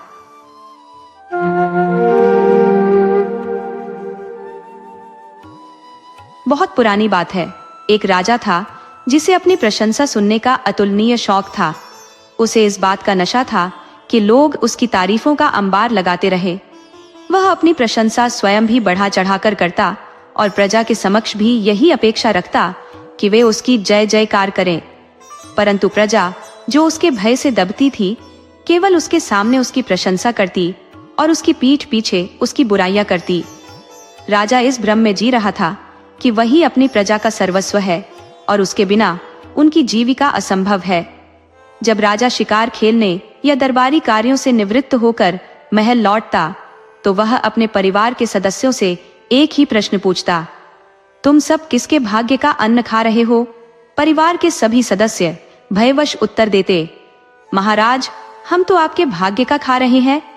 इसी प्रश्न को राजा अपने पुत्रियों से भी पूछता। उसकी 6 पुत्रियां, जो चापलूस प्रवृत्ति की थी, सदा यही उत्तर देती कि वे अपने पिता के भाग्य का अन्न खा रही है। परंतु उसकी सबसे छोटी पुत्री, जो निडर और स्वाभिमानी थी, राजा से स्पष्ट कहती, पिताजी, हम अपने भाग्य का खा रहे हैं। इस उत्तर ने राजा के गर्व को झकझोर दिया। छोटी बेटी का यह बेबाक उत्तर राजा के अहंकार पर गहरी चोट करता था। राजा का मन उसकी 6 चापलूस पुत्रियों की ओर झुक गया, परंतु वह अपनी सबसे छोटी बेटी से कटुता महसूस करने लगा। छोटी राजकुमारी की सत्यवादी और निर्भीक प्रवृत्ति राजा को चुभती थी और यह चुभन उसकी उदासी का कारण बन गई। एक दिन राजा ने गुस्से में अपनी छोटी बेटी के प्रति मन में यह ठान लिया कि उसे उसकी किस्मत का सही अंदाजा लगाना है। समय अपनी रफ्तार से बीतता गया और राजा की नाराजगी छोटी बेटी के लिए गहरी होती चली गई। बाकी सभी बेटियां, जो अब विवाह योग्य हो चुकी थी, राजा ने राजसी ठाट बाट से प्रतिष्ठित राजकुमारों के साथ बड़े समारोहों में उनकी शादियां संपन्न कर दी। जब छोटी राजकुमारी के विवाह की बात आई तो रानी ने स्वाभाविक तौर पर इस विषय को उठाया। माँ का दिल तो हमेशा संतानों के लिए धड़कता है। रानी ने राजा से कहा, अब हमारी छोटी बेटी के विवाह की भी भव्य तैयारी करनी चाहिए। राजा ने बड़ी चालाकी से उत्तर दिया, रानी, आप चिंता मत करें, छोटी बेटी का विवाह तो हम बेहद विशेष तरीके से करेंगे। रानी, जो सहज और सरल स्वभाव की थी, राजा की इस बात का मर्म समझ नहीं पाई। अगले ही दिन राजा ने सुबह अपने दरबार में सभा आयोजित की और राज्य के प्रतिष्ठित पुरोहितों और ब्राह्मणों को बुलवाया। पुराने समय में विवाह के प्रस्ताव अक्सर इन्हीं के माध्यम से तय किए जाते थे। जब सभी उनके समक्ष उपस्थित हुए तो राजा ने आदेश दिया, मेरी सबसे छोटी बेटी के लिए एक विशेष वर की खोज की जाए। पुरोहित और ब्राह्मण थोड़े भ्रमित होकर बोले, महाराज, विशेष से आपका तात्पर्य क्या है? किस प्रकार का वर आपको चाहिए? राजा ने अपने चेहरे पर कठोरता लाते हुए कहा, विशेष से मेरा अर्थ है ऐसा व्यक्ति जो दुनिया का सबसे गरीब हो, जिसके पास कुछ भी न हो, जो अपनी भूख तक नहीं मिटा सकता, ऐसा दरिद्र वर चाहिए। राजा की इस बात पर उपस्थित जन हतप्रभ रह गए। ब्राह्मण और पुरोहित, जो पहले ही इस अनोखे आदेश से चकित थे, अब राजा को देख रहे थे कि क्या वह गंभीर है। राजा ने पुनः आदेश देते हुए कहा, हाँ, मेरी छोटी बेटी के लिए मुझे ऐसा दामाद चाहिए जो भीख मांगकर गुजारा करता हो। मैं उसकी किस्मत को परखना चाहता हूँ। पुरोहित कुछ कहने की कोशिश करते, लेकिन राजा के आदेश के समक्ष किसी की जुबान खुलने की हिम्मत नहीं थी। राजा की बात पत्थर की लकीर थी। चुपचाप उन्होंने राजा की आज्ञा का पालन करने का निश्चय किया। ब्राह्मण और पुरोहित मन ही मन बेहद आहत हुए। उन्हें यह सोचकर दुख हो रहा था कि राजा अपनी सबसे सुंदर और गुणवान पुत्री के साथ इतना अन्याय कैसे कर सकता है। लेकिन उनके पास राजा के निर्णय का विरोध करने का साहस नहीं था। वे विवश होकर उस दरिद्र वर की तलाश में निकल पड़े। प्रजापति अपनी बड़ी राजकुमारी पर अतिशय प्रेम लुटाते थे, मानो उनके जीवन का संबल वही हो। लेकिन राजा के मन में अपनी सबसे छोटी बेटी के प्रति अनगिनत घृणा का सागर उफान मार रहा था। ये विषमता देखकर नगर के ब्राह्मण और समाज के अन्य विशिष्ट वर्ग गहरे आश्चर्य और दुख से भर गए। वे चिंतन में डूब गए कि आखिर महाराज अपनी ही पुत्री के प्रति इतना कटु क्यों है। आखिरकार छोटी बेटी तो अधिकांश घरों में सबसे प्रिय होती है, परंतु उनके प्रश्नों को महाराज के समक्ष रखने का साहस किसी में नहीं था। महाराज के कठोर निर्देशों को लेकर ब्राह्मण और माई अनमने मन से निर्धनतम वर की तलाश में निकल पड़े। नगर नगर भटकते, राजाओं के दरबारों से होते हुए उन्हें दिन बीत गए, लेकिन राजा के दिए आदेश के अनुरूप कोई ऐसा व्यक्ति उन्हें नहीं मिला जो उस वर्णन पर खरा उतरता हो। उनके हृदय में राजकुमारी का ख्याल बार बार कचोटता था, फिर भी वे राजा के आदेश के आगे विवश थे। खाली हाथ लौटने की संभावना उनके मन में भय उत्पन्न कर रही थी, क्योंकि उन्हें अपना कर्तव्य पूरा करना था। राजा की नाराजगी से बचने के लिए उन्होंने अपने राज्य की सीमा से आगे बढ़कर दूसरे राज्य में प्रवेश करने का निर्णय लिया। इस नए राज्य का एक राजकुमार, जो हाल ही में राजा बना था, वीरता और प्रजा के प्रति गंभीरता का अद्वितीय उदाहरण था। वह अक्सर अपनी प्रजा की स्थिति जानने के लिए भेष बदलकर उनके बीच रहता था। उस राजकुमार के पास एक रहस्यमयी जादुई पुष्प था, जिसकी सहायता से वह किसी भी रूप में ढल सकता था। एक बार अपनी प्रजा के हालात समझने के उद्देश्य से उसने एक लंगड़े, लूले और दरिद्र भिखारी का रूप धारण किया और मंदिर की सीढ़ियों पर जा बैठा। वहां वह मंदिर आने जाने वाले श्रद्धालुओं के माध्यम से प्रजा के विचार जानने का प्रयास कर रहा था। संयोगवश ब्राह्मण और माई, जो दरिद्र वर्ग की खोज में थक कर उस मंदिर पहुंचे, उन्होंने सीढ़ियों पर बैठे उस भिखारी को देखा। उनकी आंखों में उम्मीद की चमक जाग उठी। उन्हें लगा कि राजा के बताए मापदंडों के अनुसार यही व्यक्ति उपयुक्त रहेगा। निरंतर परिश्रम और निराशा के बाद यह भिखारी उनके लिए समाधान बनकर सामने आया। थकान से चूर, उन्होंने बिना अधिक विचार किए उस लंगड़े भिखारी से संवाद करना शुरू किया और राजकुमारी के विवाह के लिए उससे चर्चा करने लगे। लंगड़े भिखारी का भेष बनाकर जो राजा मंदिर की सीढ़ियों पर बैठा था, उसने ब्राह्मण और नाई की सारी बातें ध्यान पूर्वक सुन ली। उसने सोचा कि इस कार्य को निभाकर देखना चाहिए कि आखिर राजा अपनी बेटी के लिए ऐसा दरिद्र वर क्यों चाहता है। उसने अपनी असलियत छिपाए रखी और उनकी परेशानी सुनने के बाद विवाह के लिए सहमति दे दी। वह बोला, मैं विवाह के लिए तैयार हूँ। यह सुनकर नाई और ब्राह्मण की समस्या सुलझ गई और उनकी प्रसन्नता का ठिकाना न रहा। उन्होंने तुरंत उस भिखारी के साथ छोटी राजकुमारी का रिश्ता पक्का कर लिया और अपने राज्य लौट गए। अगले दिन दरबार में पहुंचकर उन्होंने राजा को सूचित किया कि राजकुमारी का विवाह तय हो चुका है। उन्होंने बताया कि जैसा आप चाहते थे वैसा ही वर मिल गया है और वह तय मुहूर्त पर बारात लेकर आएगा। राजा ने यह सुनते ही अपनी छोटी बेटी के विवाह की तैयारियां आरंभ कर दी। चंद दिनों में छोटी राजकुमारी का विवाह भिखारी से संपन्न हो गया और विदाई के बाद वह अपने नए घर के लिए रवाना हो गई। परंतु जिसे सब भिखारी समझ रहे थे, वह वास्तव में एक राजा था। राजकुमार ने राजकुमारी को अपनी सच्चाई बताए बिना अपने साथ ले जाकर उसी झोपड़ी में ठहराया जहां वह भिखारी के रूप में ब्राह्मण से मिला था। उसने सोचा कि जैसे वह अपनी प्रजा की परीक्षा लेता है, वैसे ही अपनी पत्नी को भी समझने का अवसर मिलना चाहिए। वह अपनी दुल्हन को लेकर उसी झोपड़ी में सामान्य जीवन व्यतीत करने लगा। दूसरी ओर राजा, जिसने अपनी सबसे छोटी बेटी का विवाह एक निर्धन, अपंग भिखारी से कर दिया था, अत्यंत प्रसन्न था। वह अपनी सोच में मग्न था कि जब उसकी बेटी दुखी होकर सहायता मांगने आएगी, तब वह उसे अपने निर्णय का औचित्य बताएगा। उसे लगता था कि उसकी बेटी को अपनी किस्मत पर घमंड हो गया है और अब उसे अपनी वास्तविकता का सामना करना पड़ेगा। परंतु किस्मत को कुछ और ही मंजूर था। कुछ ही समय बाद राजा गंभीर बीमारी से ग्रस्त हो गया। उसकी यह बीमारी इतनी जटिल थी कि जल्द ठीक होने का कोई उपाय नजर नहीं आ रहा था। राजा के उपचार हेतु अनगिनत हकीम और वैद्य बुलाए गए, लेकिन उनकी स्थिति में कोई सुधार नहीं हुआ। समय बीतता गया और अंततः एक अद्वितीय और विचित्र विधियों से उपचार करने वाले विख्यात वैद्य को बुलाया गया। वैद्य ने राजा का निरीक्षण करते हुए घोषणा की, राजा का स्वास्थ्य अवश्य सुधरेगा यदि मेरा निर्देश पूर्णतः पालन किया जाए। वैद्य ने कहा, यदि राजा का जीवन बचाना है तो 7 जंगली शेरों का कलेजा लेकर आना होगा। जो भी व्यक्ति यह साहस कर 7 शेरों का हृदय लाएगा, वही राजा की जान बचा सकता है। यह सुनते ही दरबार में उपस्थित राजा की 6 पुत्रियां, उनके पति और अन्य परिजन एक दूसरे की ओर देखने लगे। 6 राजकुमारियों ने अपने अपने पतियों को मनाना प्रारंभ किया। वे कहने लगी, तुम तो शूरवीर हो, राजकुमार हो और शिकार में निपुण हो। तुम्हारे साहस के बल पर ही पिताजी की जान बचाई जा सकती है। राजकुमारों ने अनमने मन से सहमति तो दे दी, लेकिन भीतर से उनके आत्मविश्वास की डोर डगमगा रही थी। उन्होंने कभी भी शेरों का शिकार नहीं किया था और इस कार्य की कल्पना मात्र से ही उनका रक्त ठंडा पड़ने लगा। आखिरकार यह सोचकर कि कहीं प्रजा में उनकी कायरता का संदेश न जाए, वे सभी अस्त्र शस्त्र लेकर और घोड़ों पर सवार होकर जंगल की ओर निकल पड़े।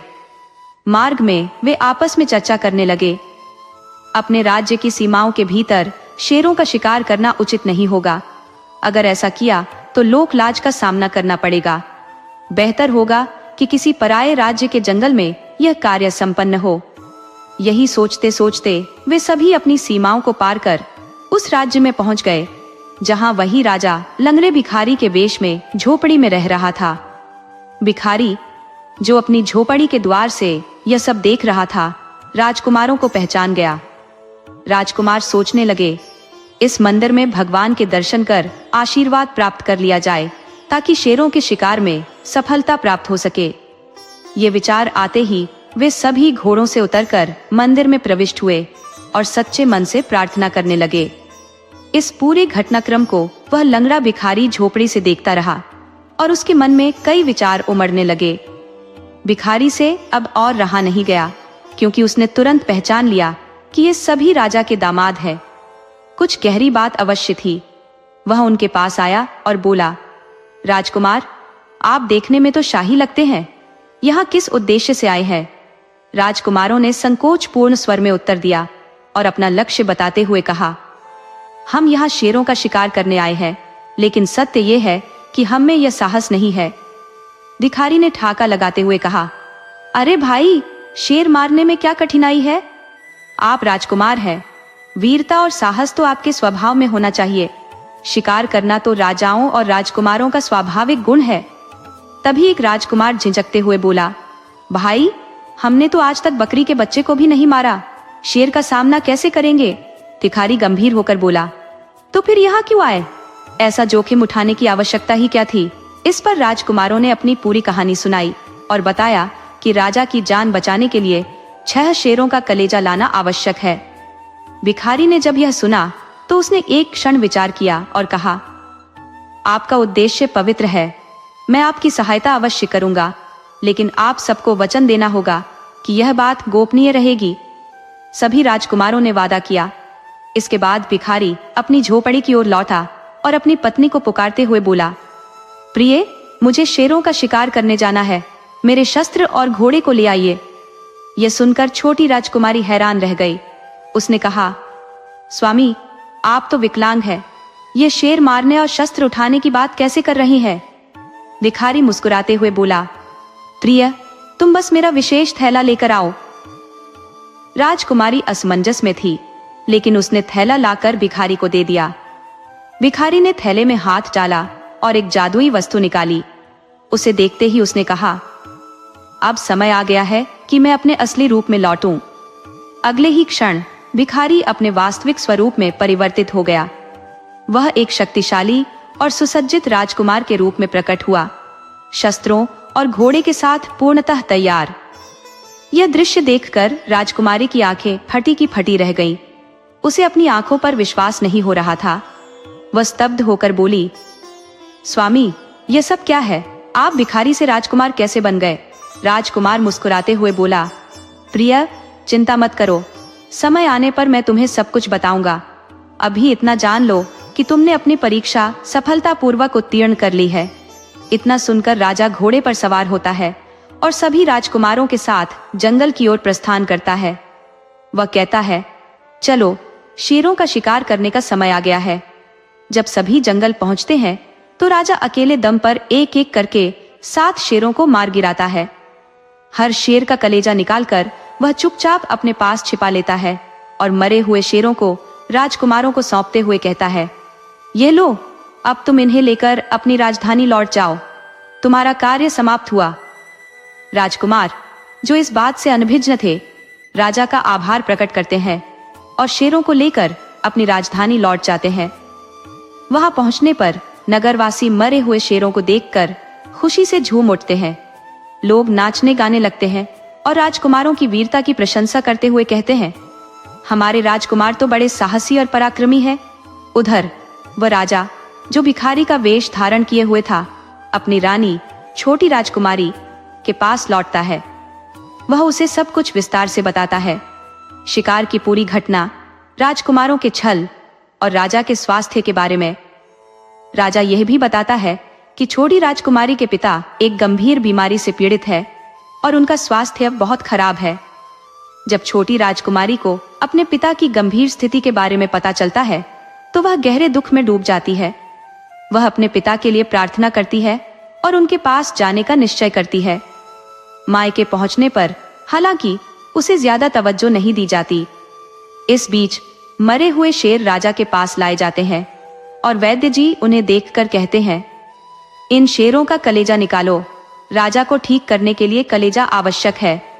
जब जल्लाद चाकू लेकर शेरों का कलेजा निकालने की कोशिश करता है तो यह देखकर स्तब्ध रह जाता है कि शेरों का कलेजा पहले से ही गायब है। यह सुनकर चाहो राजकुमारियां उत्तेजित हो जाती है और कहती है, हमारे पति शेर मारकर लाए हैं तो कलेजा भी लाए होंगे, कलेजा कहाँ गया?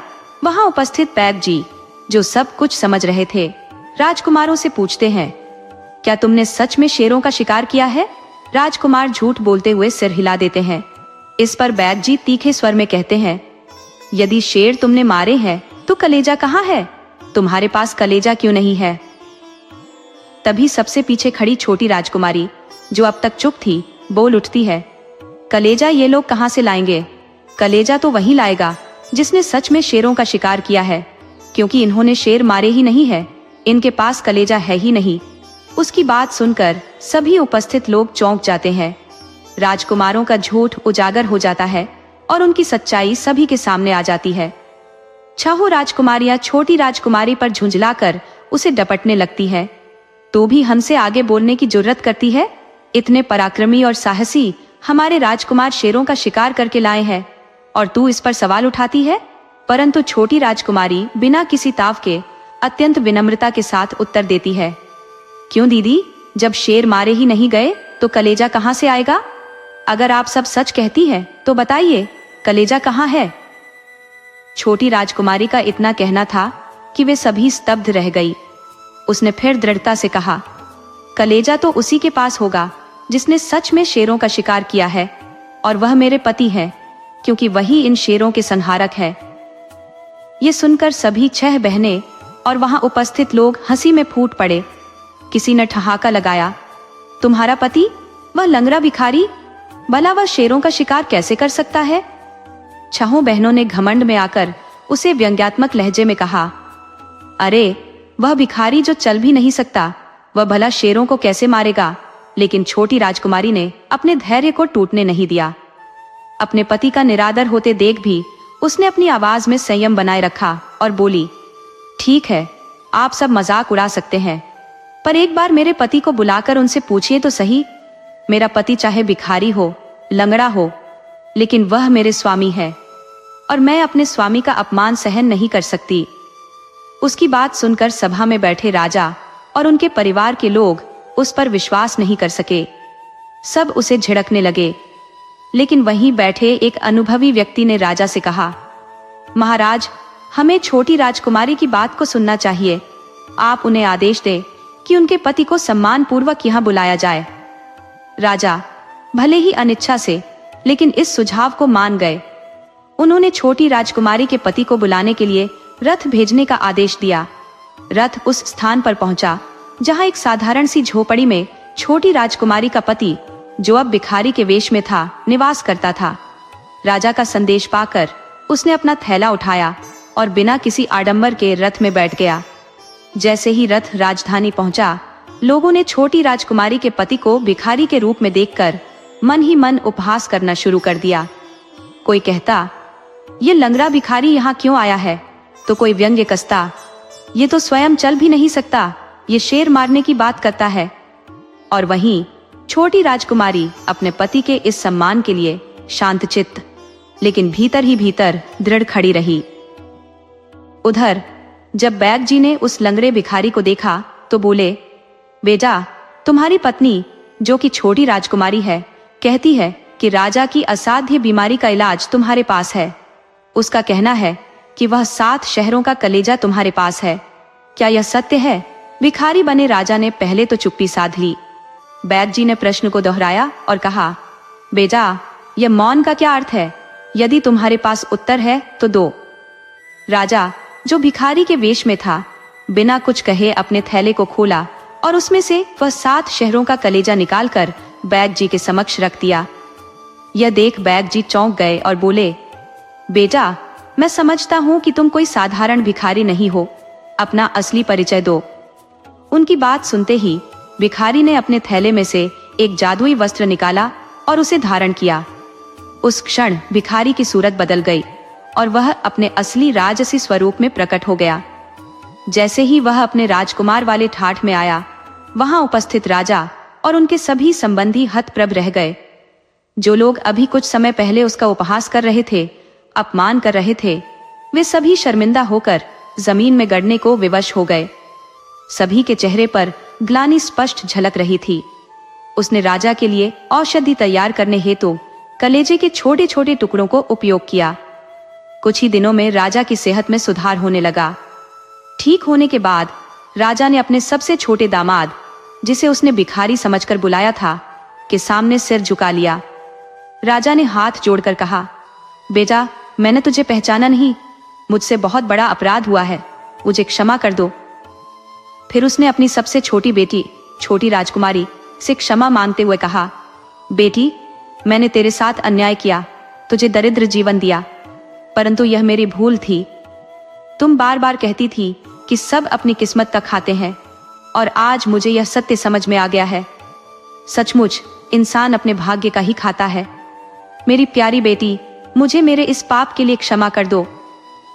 ये सुनकर छोटी राजकुमारी और उनके पति दोनों ने राजा को गले लगाकर क्षमा कर दिया। राजा ने अपनी बेटी और दामाद को अपने हृदय से लगा लिया और प्रसन्नता से उनका स्वागत किया। इसके बाद सभी खुशी खुशी एक साथ रहने लगे।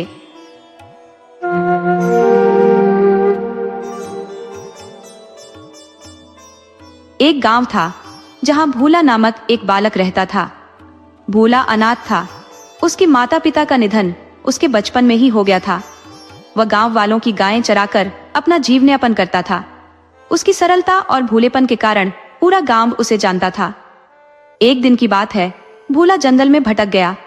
उसे लौटने का रास्ता नहीं सूझ रहा था और रात गहराने लगी थी। मजबूरन वह एक घने वृक्ष के नीचे सो गया। सुबह होने पर उसने पास ही एक तपस्वी का आश्रम देखा। भूला उस आश्रम के द्वार पर जाकर बैठ गया। सुबह सुबह जब तपस्वी जी स्नान के लिए नदी की ओर जा रहे थे, तो उन्होंने द्वार पर बैठे भोला को देखा।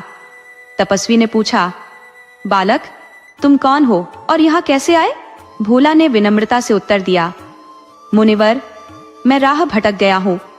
मेरा इस संसार में कोई नहीं है, कृपया मुझे अपनी शरण में ले लीजिए। भोला की सादगी और दीनता ने तपस्वी के हृदय को द्रवित कर दिया। उन्होंने भोला को अपने आश्रम में आश्रय दे दिया और कहा, तुम जब तक चाहो यहाँ रह सकते हो। इसके बाद तपस्वी नदी में स्नान के लिए चले गए। भोला अब आश्रम में ही रहने लगा और धीरे धीरे उसने आश्रम की समस्त जिम्मेदारियां अपने ऊपर ले ली। अपनी निस्वार्थ सेवा के कारण वह तपस्वी का विश्वास पात्र बन गया। कुछ समय बाद तपस्वी जी को संत समागम में सम्मिलित होने जाना पड़ा। जाने से पूर्व उन्होंने भोला को बुलाकर कहा, बालक, मैं प्रतिदिन ठाकुर जी की पूजा करता हूँ। मेरे समागम में जाने के पश्चात यहाँ उनकी पूजा का कार्य कौन करेगा? मैंने बहुत विचार किया और तुम्हें इस कार्य के लिए चुना है। तपस्वी ने भोला को पूजा की विधियां विस्तार से समझाई और समागम के लिए प्रस्थान कर गए। अगले दिन भोला प्रातः काल उठा, स्नान आदि से निवृत्त हुआ और पूरी श्रद्धा से ठाकुर जी की पूजा में रत हो गया। पूजन कक्ष, जहां आज तक तपस्वी के सिवा कोई और प्रवेश नहीं कर सका था, आज भोला के लिए खुल गया। जैसे ही भोला ने कक्ष के पट खोले, उसके सम्मुख भगवान विष्णु की 6 फुट ऊंची सुनहरी पीतल से निर्मित प्रतिमा विराजमान थी। भोला के लिए यह दृश्य एक विलक्षण और पावन अवसर था। भोला ने अपनी पूजा आरंभ की। उसने वह प्रतिमा अपने कंधों पर उठा ली और उसे नदी तक ले गया। वहां उसने उसे सावधानी पूर्वक धोया, घिस घिस कर स्नान कराया और फिर उसे पूजन कक्ष में उसके स्थान पर स्थापित कर दिया। लेकिन अब समस्या थी कि ठाकुर जी के लिए वस्त्र कहां से लाए। भोला ने थोड़ी देर विचार किया और अपनी सादगी भरी बुद्धि से काम लेते हुए अपने गमछे को ठाकुर जी पर ओढ़ा दिया। इसके बाद भोग का समय आया। भोला ने अपने अंदाज से भोजन तैयार किया। उसने ठाकुर जी के लिए वही पकवान बनाए जो वह स्वयं खाता था। भोजन में 8 रोटियां, साग और खीर थी। भोला ने श्रद्धा पूर्वक ठाकुर जी के समक्ष भोजन रखा और हाथ जोड़कर प्रार्थना की, ठाकुर जी, भोजन कर लीजिए। लेकिन ठाकुर जी तो मौन थे। भोला ने बार बार विनती की। उसने लगभग 10 से 15 बार आग्रह किया, ठाकुर जी, भोजन कर लो। परंतु जैसा कि मूर्ति थी, कोई प्रतिक्रिया नहीं आई। तपस्वी की बात उसके स्मरण में गूंज उठी, यह ध्यान रखना कि ठाकुर जी भूखे न रहे। भोला अब असमंजस में था। उसने सोचा कि यदि गायें चराते समय वे भाग जाया करती थी तो वह उन्हें डांट टपट कर और डंडा दिखाकर वापस बुला लेता था। यहीं से उसकी कल्पना ने नया मोड़ लिया। उसने कक्ष के कोने में पड़े धान कूटने वाले मूसल को उठा लिया। भोला ने मूसल को हाथ में घुमाते हुए ठाकुर जी के समक्ष रखकर कहा, देखो ठाकुर जी, मेरे हाथ में मूसल है। मेरे गुरुदेव ने कहा है कि तुम्हें भोग लगाना है। यदि तुमने भोजन नहीं किया तो मैं झूठा कहलाऊंगा। मैंने अपने गुरुदेव से वचन दिया है कि ठाकुर जी भूखे नहीं रहेंगे। अगर तुमने भोजन नहीं किया तो मेरे वचन की कोई मर्यादा नहीं रह जाएगी। भोला ने ठान लिया था, वह जिद पर अड्डा था। उसने आखिरी बार प्रार्थना की, ठाकुर जी, भोजन ठंडा हो रहा है, अब आकर इसे ग्रहण करो, नहीं तो मैं तुम पर मूसल चलाने से भी पीछे नहीं हटूंगा। उसकी अडिग निष्ठा, मासूमियत और प्रेम ने एक चमत्कार की आधारशिला रख दी। भोला एक असमंजस के जाल में फंसा हुआ था। यदि वह ठाकुर जी को भोजन नहीं कराता तो उसके गुरुदेव के समक्ष उसकी प्रतिज्ञा झूठी साबित होती और दूसरी ओर भगवान भूखे रह जाते। लेकिन ठाकुर जी अपनी जगह से हिलने का नाम ही नहीं ले रहे थे। भोला ने हर संभव प्रयास किया, विनती की, धमकाया, परंतु परिणाम वही रहा। आखिरकार भोला ने कठोर निर्णय लिया। उसने मूसल उठाते हुए कहा, ठाकुर जी, अब यह अंतिम चेतावनी है। मैं बहुत निवेदन कर चुका हूँ।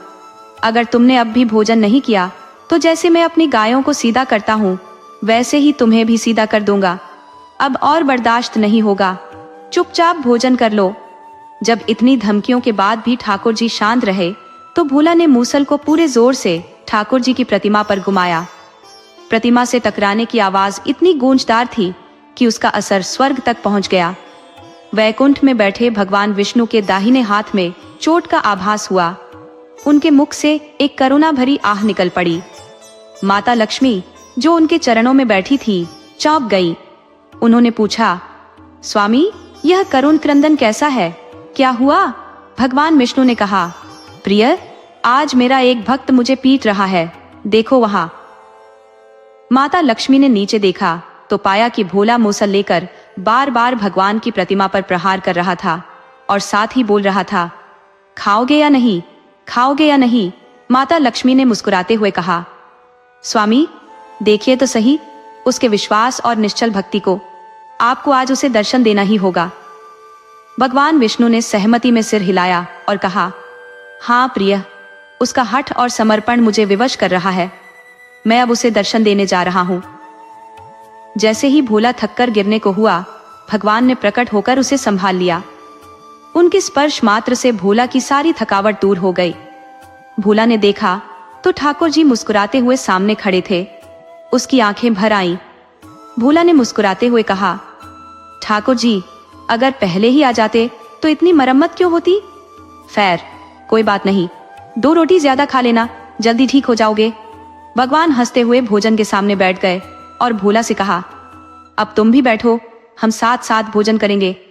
भोला ने कहा, नहीं ठाकुर जी, पहले आप खाओ फिर मैं खाऊंगा, नहीं तो गुरुदेव मुझे डांटेंगे। भगवान ने मुस्कुराकर कहा, हम गुरुदेव से कुछ नहीं कहेंगे, आ जाओ, नहीं तो मैं चला जाऊंगा। भोला घबरा गया। उसने कहा, नहीं ठाकुर जी, बड़ी मुश्किल से तो आपने भोजन स्वीकार किया है, चलिए मैं आपके साथ खाता हूं। दोनों ने मिलकर भोजन किया। भोजन के बाद भगवान बोले, भोला, तुम्हारा भोजन इतना स्वादिष्ट है कि हमें फिर से आना पड़ेगा। तुम्हारे गुरुदेव ने भी ऐसा भोजन हमें कभी नहीं कराया। भोला ने कहा, मुझे कुछ नहीं चाहिए ठाकुर जी, बस समय पर आ जाना। भगवान मुस्कुराए और अंतर्ध्यान हो गए। इस प्रकार भोला का हर दिन इसी भक्ति और सेवा में गुजरने लगा। आज तपस्वी आश्रम में लौटते ही अपने नियमित कर्म में लीन होकर स्नान करने के पश्चात सीधे पूजा कक्ष में प्रविष्ट हुए। उन्होंने तेज स्वर में भोला को पुकारते हुए कहा, भोला, ठाकुर जी को भोग लाने में विलंब क्यों हो रहा है? जल्दी करो। गुरुदेव के आदेश पर भोला तुरंत भोग लेकर उपस्थित हुआ। तपस्वी की दृष्टि जब विशाल थाल पर पड़ी तो उनकी आंखें विस्मय से फैल गईं। उन्होंने गंभीरता से कहा, इतना सारा भोजन किसके लिए लाए हो भोला? भोला ने विनम्रता से उत्तर दिया, गुरुदेव, ये सब ठाकुर जी के लिए है। तपस्वी ने चौंकते हुए कहा, भोला, क्या तेरा विवेक शिथिल हो गया है? मैंने तुझसे केवल तांबे की कटोरी में भोग लगाने को कहा था, जिसमें प्रतिदिन अर्पण करता हूँ। भोला मुस्कुराते हुए बोला, गुरुदेव, जब से आपने पूजा का उत्तरदायित्व मुझे सौंपा है, तब से ठाकुर जी प्रतिदिन इतना ही भोजन ग्रहण करते हैं। तपस्वी का धैर्य टूट गया। उन्होंने क्रोध में आकर डांटते हुए कहा, तो अब तुम मुझे सिखाओगे कि ठाकुर जी को कितना भोजन चाहिए? अच्छा, आज तुम ही ठाकुर जी को खिलाओ और मैं देखता हूँ कि यह प्रतिमा इतना भोजन कैसे स्वीकार करती है।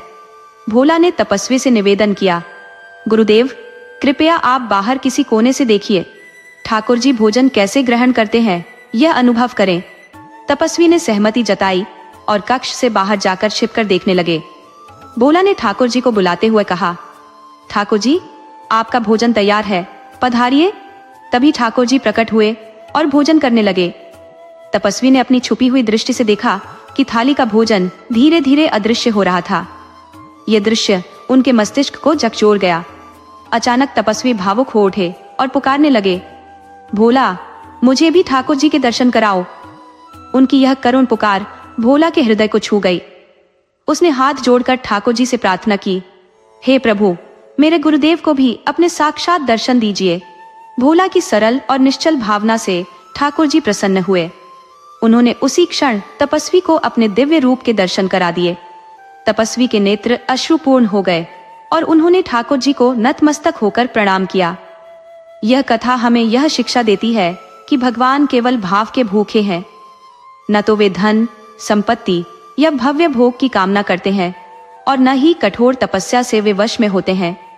केवल निश्चल और निष्कपट भावना से उन्हें पुकारा जाए तो वे अवश्य प्रकट होते हैं। जहाँ तपस्वी तप में लीन थे, वहीं भोला की नादान भक्ति में जो निष्कपटता और प्रेम था, वही ठाकुर जी को आकर्षित कर गया। यही कारण है कि कहा जाता है, भगवान भावना के भूखे हैं।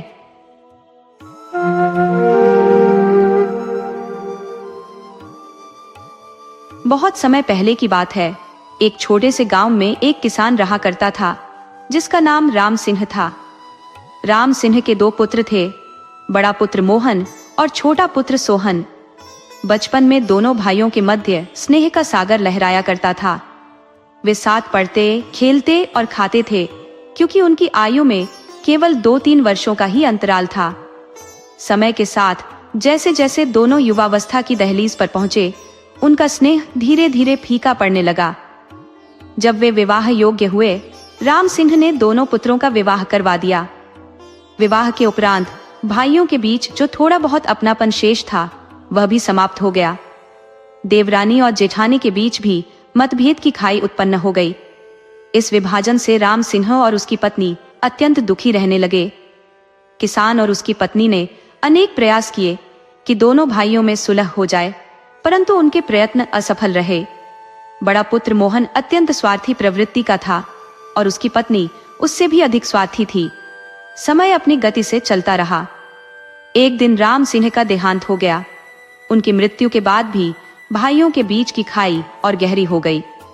6 महीने के भीतर ही राम सिंह की पत्नी भी यह दुख सहन न कर सकी और उसने प्राण त्याग दिए।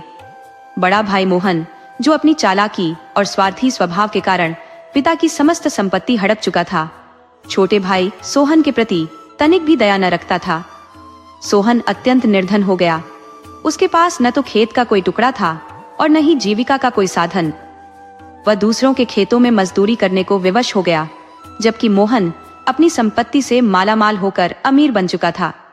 छोटा भाई सोहन जीवन यापन के लिए संघर्ष करता रहा। उसका हर दिन विपत्तियों और कठिनाइयों से घिरा हुआ था, जबकि बड़ा भाई ऐशो आराम के जीवन का आनंद ले रहा था। छोटा भाई सोहन, जो अपने बड़े भाई मोहन की छल कपट का शिकार हो चुका था, अभावों और कष्टों से घिरा हुआ था। मजदूरी करना उसकी नियति बन चुकी थी। कभी काम मिल जाता तो जैसे तैसे दिन कटता, और जिस दिन काम न मिलता उसके परिवार को भूख से बेहाल रहना पड़ता। समय अपनी गति से बीत रहा था। इस बीच मोहन दिन ब दिन समृद्ध होता गया, जबकि सोहन निर्धनता के गहरे दलदल में धंसता चला गया। एक दिन जब घर में खाने का एक दाना भी शेष न था, सोहन अपनी बेबसी और शर्म को परे रखकर बड़े भाई से मदद मांगने गया, किंतु मोहन ने उसे पहचानने से ही इनकार कर दिया। उसने सोहन से कहा, तुम कौन हो? तुम्हारा चेहरा देखकर तो ऐसा लगता है कि मैंने तुम्हें पहले कभी देखा ही नहीं। मोहन के इस कटु वचनों ने सोहन के दिल को गहरे आहत कर दिया, किंतु परिस्थिति की मार ने उसे पुनः अपने भाई के दरवाजे पर भेजा। इस बार भी मोहन ने न केवल उसे ठुकरा दिया बल्कि अपमानित कर भगा दिया। अपमान का बोझ लिए सोहन उदास मन से जंगल की ओर निकल पड़ा। चलते चलते उसकी भेंट एक वृद्ध से हुई। वह बूढ़ा बड़े ही स्नेह और अपनापन से बोला, बेटा तुम कौन हो और इस तरह उदास क्यों हो? सोहन ने अपनी व्यथा सुनाई, कैसे उसकी निर्धनता ने उसे तोड़कर रख दिया है, कैसे त्योहार के दिनों में भी उसके बच्चे दाने दाने के लिए तरस रहे हैं, और कैसे उसका अपना बड़ा भाई जिसे वह अपना सहारा समझता था उसे दुत्कार चुका है। वृद्ध ने उसकी बातें ध्यान से सुनी और दया से कहा, बेटा सच्चा अपना वही होता है जो दुख के समय साथ खड़ा हो। सुख में तो हर कोई अपना बन जाता है, लेकिन दुख का साथी दुर्लभ होता है। बूढ़े की इन स्नेहिल बातों ने सोहन के जख्मों पर मरहम लगा दिया। उसकी आंखों से अश्रुधारा बह निकली। उसने रोते रोते अपनी पूरी कहानी उस वृद्ध को सुना दी। वृद्ध ने उसे सांत्वना देते हुए कहा, धीरज रखो बेटा, समय सदा एक सा नहीं रहता। तुम्हारा समय भी बदलेगा, लेकिन उससे पहले मेरा एक छोटा सा काम कर दो। ये लकड़ी का गट्ठर मेरे घर तक पहुंचा दो। इसके बदले में मैं तुम्हें एक ऐसी अनोखी चीज दूंगा जो तुम्हारे जीवन को बदल देगी। सोहन, जो स्वभाव से सरल और परोपकारी था, वृद्ध की इस छोटी सी विनती को ठुकरा न सका। उसने लकड़ी का गट्ठर अपने कंधों पर उठा लिया और बूढ़े के पीछे पीछे चल दिया। वृद्ध की दया और अपनत्व भरी बातों ने उसे भीतर तक छू लिया था, और शायद पहली बार उसे किसी से सच्ची हमदर्दी महसूस हुई थी। घर पहुंचते ही बूढ़ी ने सोहन का स्वागत किया, उसे बैठाया, पानी पिलाया और प्यार से कुछ मालपुए दिए। फिर उसने कहा, बेटा इन मालपुओं को लेकर मंदिर के पीछे वाले जंगल में जाओ। वहां एक भिन्न है जिसमें बहुत सारे बौने रहते हैं। इन बौनों को ये मालपुए अत्यधिक प्रिय है। वे इन्हें पाने के लिए कुछ भी करने को तैयार हो जाएंगे, लेकिन ध्यान रखना, इनके बदले में तो उनसे धन दौलत या रत्न नहीं मांगना, केवल पत्थर की वह चक्की मांगना जो उनके लिए सबसे मूल्यवान है। बाद में तुम्हें स्वयं उस चक्की की अद्भुत शक्तियों का पता चल जाएगा। बूढ़ी की बात सुनकर सोहन ने मालपुए उठाए, विनम्रता से उसे प्रणाम किया और जंगल की ओर बढ़ गया। चलते चलते वह मंदिर के पीछे वाले घने जंगल में पहुंचा। वहां उसने इधर उधर देखा तो एक बिल दिखाई दिया, जिसमें से अंगूठे के आकार के कई छोटे छोटे बौने आते जाते दिखे। सोहन जब उनके पास पहुंचा तो वे घबरा गए और इधर उधर भागने लगे। तभी एक बौने की नजर सोहन के हाथ में पकड़े मालपुओं पर पड़ी। वह जोर से चिल्लाया, भाइयों देखो, इसके हाथ में मालपुआ है। यह सुनकर सारे बौने दौड़कर सोहन के पास आए और उससे विनती करने लगे, भाई साहब कृपया हमें ये मालपुए दे दीजिए, बदले में हम आपको अनगिनत हीरे और जवाहरात देंगे। लेकिन सोहन को बूढ़े की सलाह याद थी। उसने दृढ़ता से कहा, मुझे तुम्हारे रत्न नहीं चाहिए, मुझे सिर्फ पत्थर की वह चक्की चाहिए। यह सुनकर बौनों ने आनाकानी शुरू कर दी। वे उसे अन्य चीजों का लालच देने लगे, लेकिन सोहन अपनी बात पर अड़िग रहा। अंततः बौनों को हार माननी पड़ी और उन्होंने चक्की लाकर सोहन को सौंप दी। उनके राजा ने चक्की देते हुए कहा, यह हमारे राज्य की सबसे बहुमूल्य वस्तु है, इसे समझदारी से इस्तेमाल करना। इसे दाहिनी ओर घुमाओगे तो जो चीज तुम चाहोगे वह इसमें से निकलने लगेगी, लेकिन जब तक इसे बाईं ओर नहीं घुमाओगे ये चलती रहेगी। जब इसे रोकना हो तो इसे बाईं ओर घुमा देना, तभी यह रुक जाएगी। सोहन चक्की लेकर अपने घर लौटा। वहां उसकी पत्नी भूखी प्यासी उसका इंतजार कर रही थी। सोहन को खाली हाथ देख वह निराश हो गई और बोली, आप कुछ भी नहीं लाए? बच्चे भी भूख के कारण सो चुके थे। सोहन ने मुस्कुराते हुए कहा, जल्दी से फर्श पर कपड़ा बिछाओ। पत्नी ने ऐसा ही किया। सोहन ने चक्की को उस पर रखा और उसे दाहिनी ओर घुमाते हुए कहा, चक्की चावल निकालो। बस इतना कहते ही चक्की से चावलों का ढेर निकलने लगा। थोड़ी ही देर में फर्श चावलों से भर गया। फिर सोहन ने चक्की को बाईं ओर घुमाकर उसे बंद कर दिया। चावनों का बहना थम गया और सोहन की निर्धनता अब इतिहास बन चुकी थी। धीरे धीरे सोहन और उसकी पत्नी ने अपनी हर आवश्यकता पूरी करने के लिए चक्की का उपयोग करना शुरू कर दिया। वे चक्की को घुमाते और हर बार उनकी जरूरत की चीजें तुरंत उनके सामने आ जाती। जब उन्होंने अपने बच्चों को भरपेट भोजन कराया और खुद भी तृप्त हो गए तो उनके मन में विचार आया कि गरीबी का जीवन क्यों जिया जाए, जब चक्की के माध्यम से सब कुछ सहजता से पाया जा सकता है। उन्होंने चक्की को पुनः चलाया और इस बार अपने लिए अपार धन संपत्ति अर्जित कर ली। अगली सुबह उन्होंने एक भव्य महल बनवाने की योजना बनाई। चक्की की सहायता से उन्होंने महल के लिए हर संभव वस्तु मंगवा ली। कुछ ही दिनों में उनका साधारण झोपड़ा एक आलीशान महल में बदल गया। उनकी दरिद्रता अब केवल अतीत बन चुकी थी और वे धनी व्यापारी के रूप में प्रसिद्ध हो गए। सोहन अब अपने परिवार के साथ वैभवपूर्ण जीवन व्यतीत कर रहा था। इस परिवर्तन ने उसे असीम आनंद और संतोष प्रदान किया, लेकिन जब उसके बड़े भाई मोहन को इस बदलाव की भनक लगी तो वह चकित रह गया।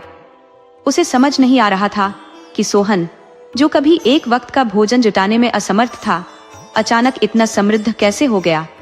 मोहन के मन में ईर्ष्या और जिज्ञासा का मिश्रण उमड़ने लगा। वह बार बार सोचता कि आखिर ऐसा कौन सा रहस्य है जिसने उसके भाई को रातों रात अमीर बना दिया। उसके मन में यह विचार गूंजने लगा, पहले तो इसके पास कुछ भी नहीं था और अब यह इतना धनवान कैसे हो गया। इसका आलीशान महल और बेशुमार संपत्ति आखिर कहां से आई। उसकी ईर्ष्या धीरे धीरे उसे बेचैन करने लगी। उसने ठान लिया कि किसी भी तरह उसे इस रहस्य का पता लगाना होगा।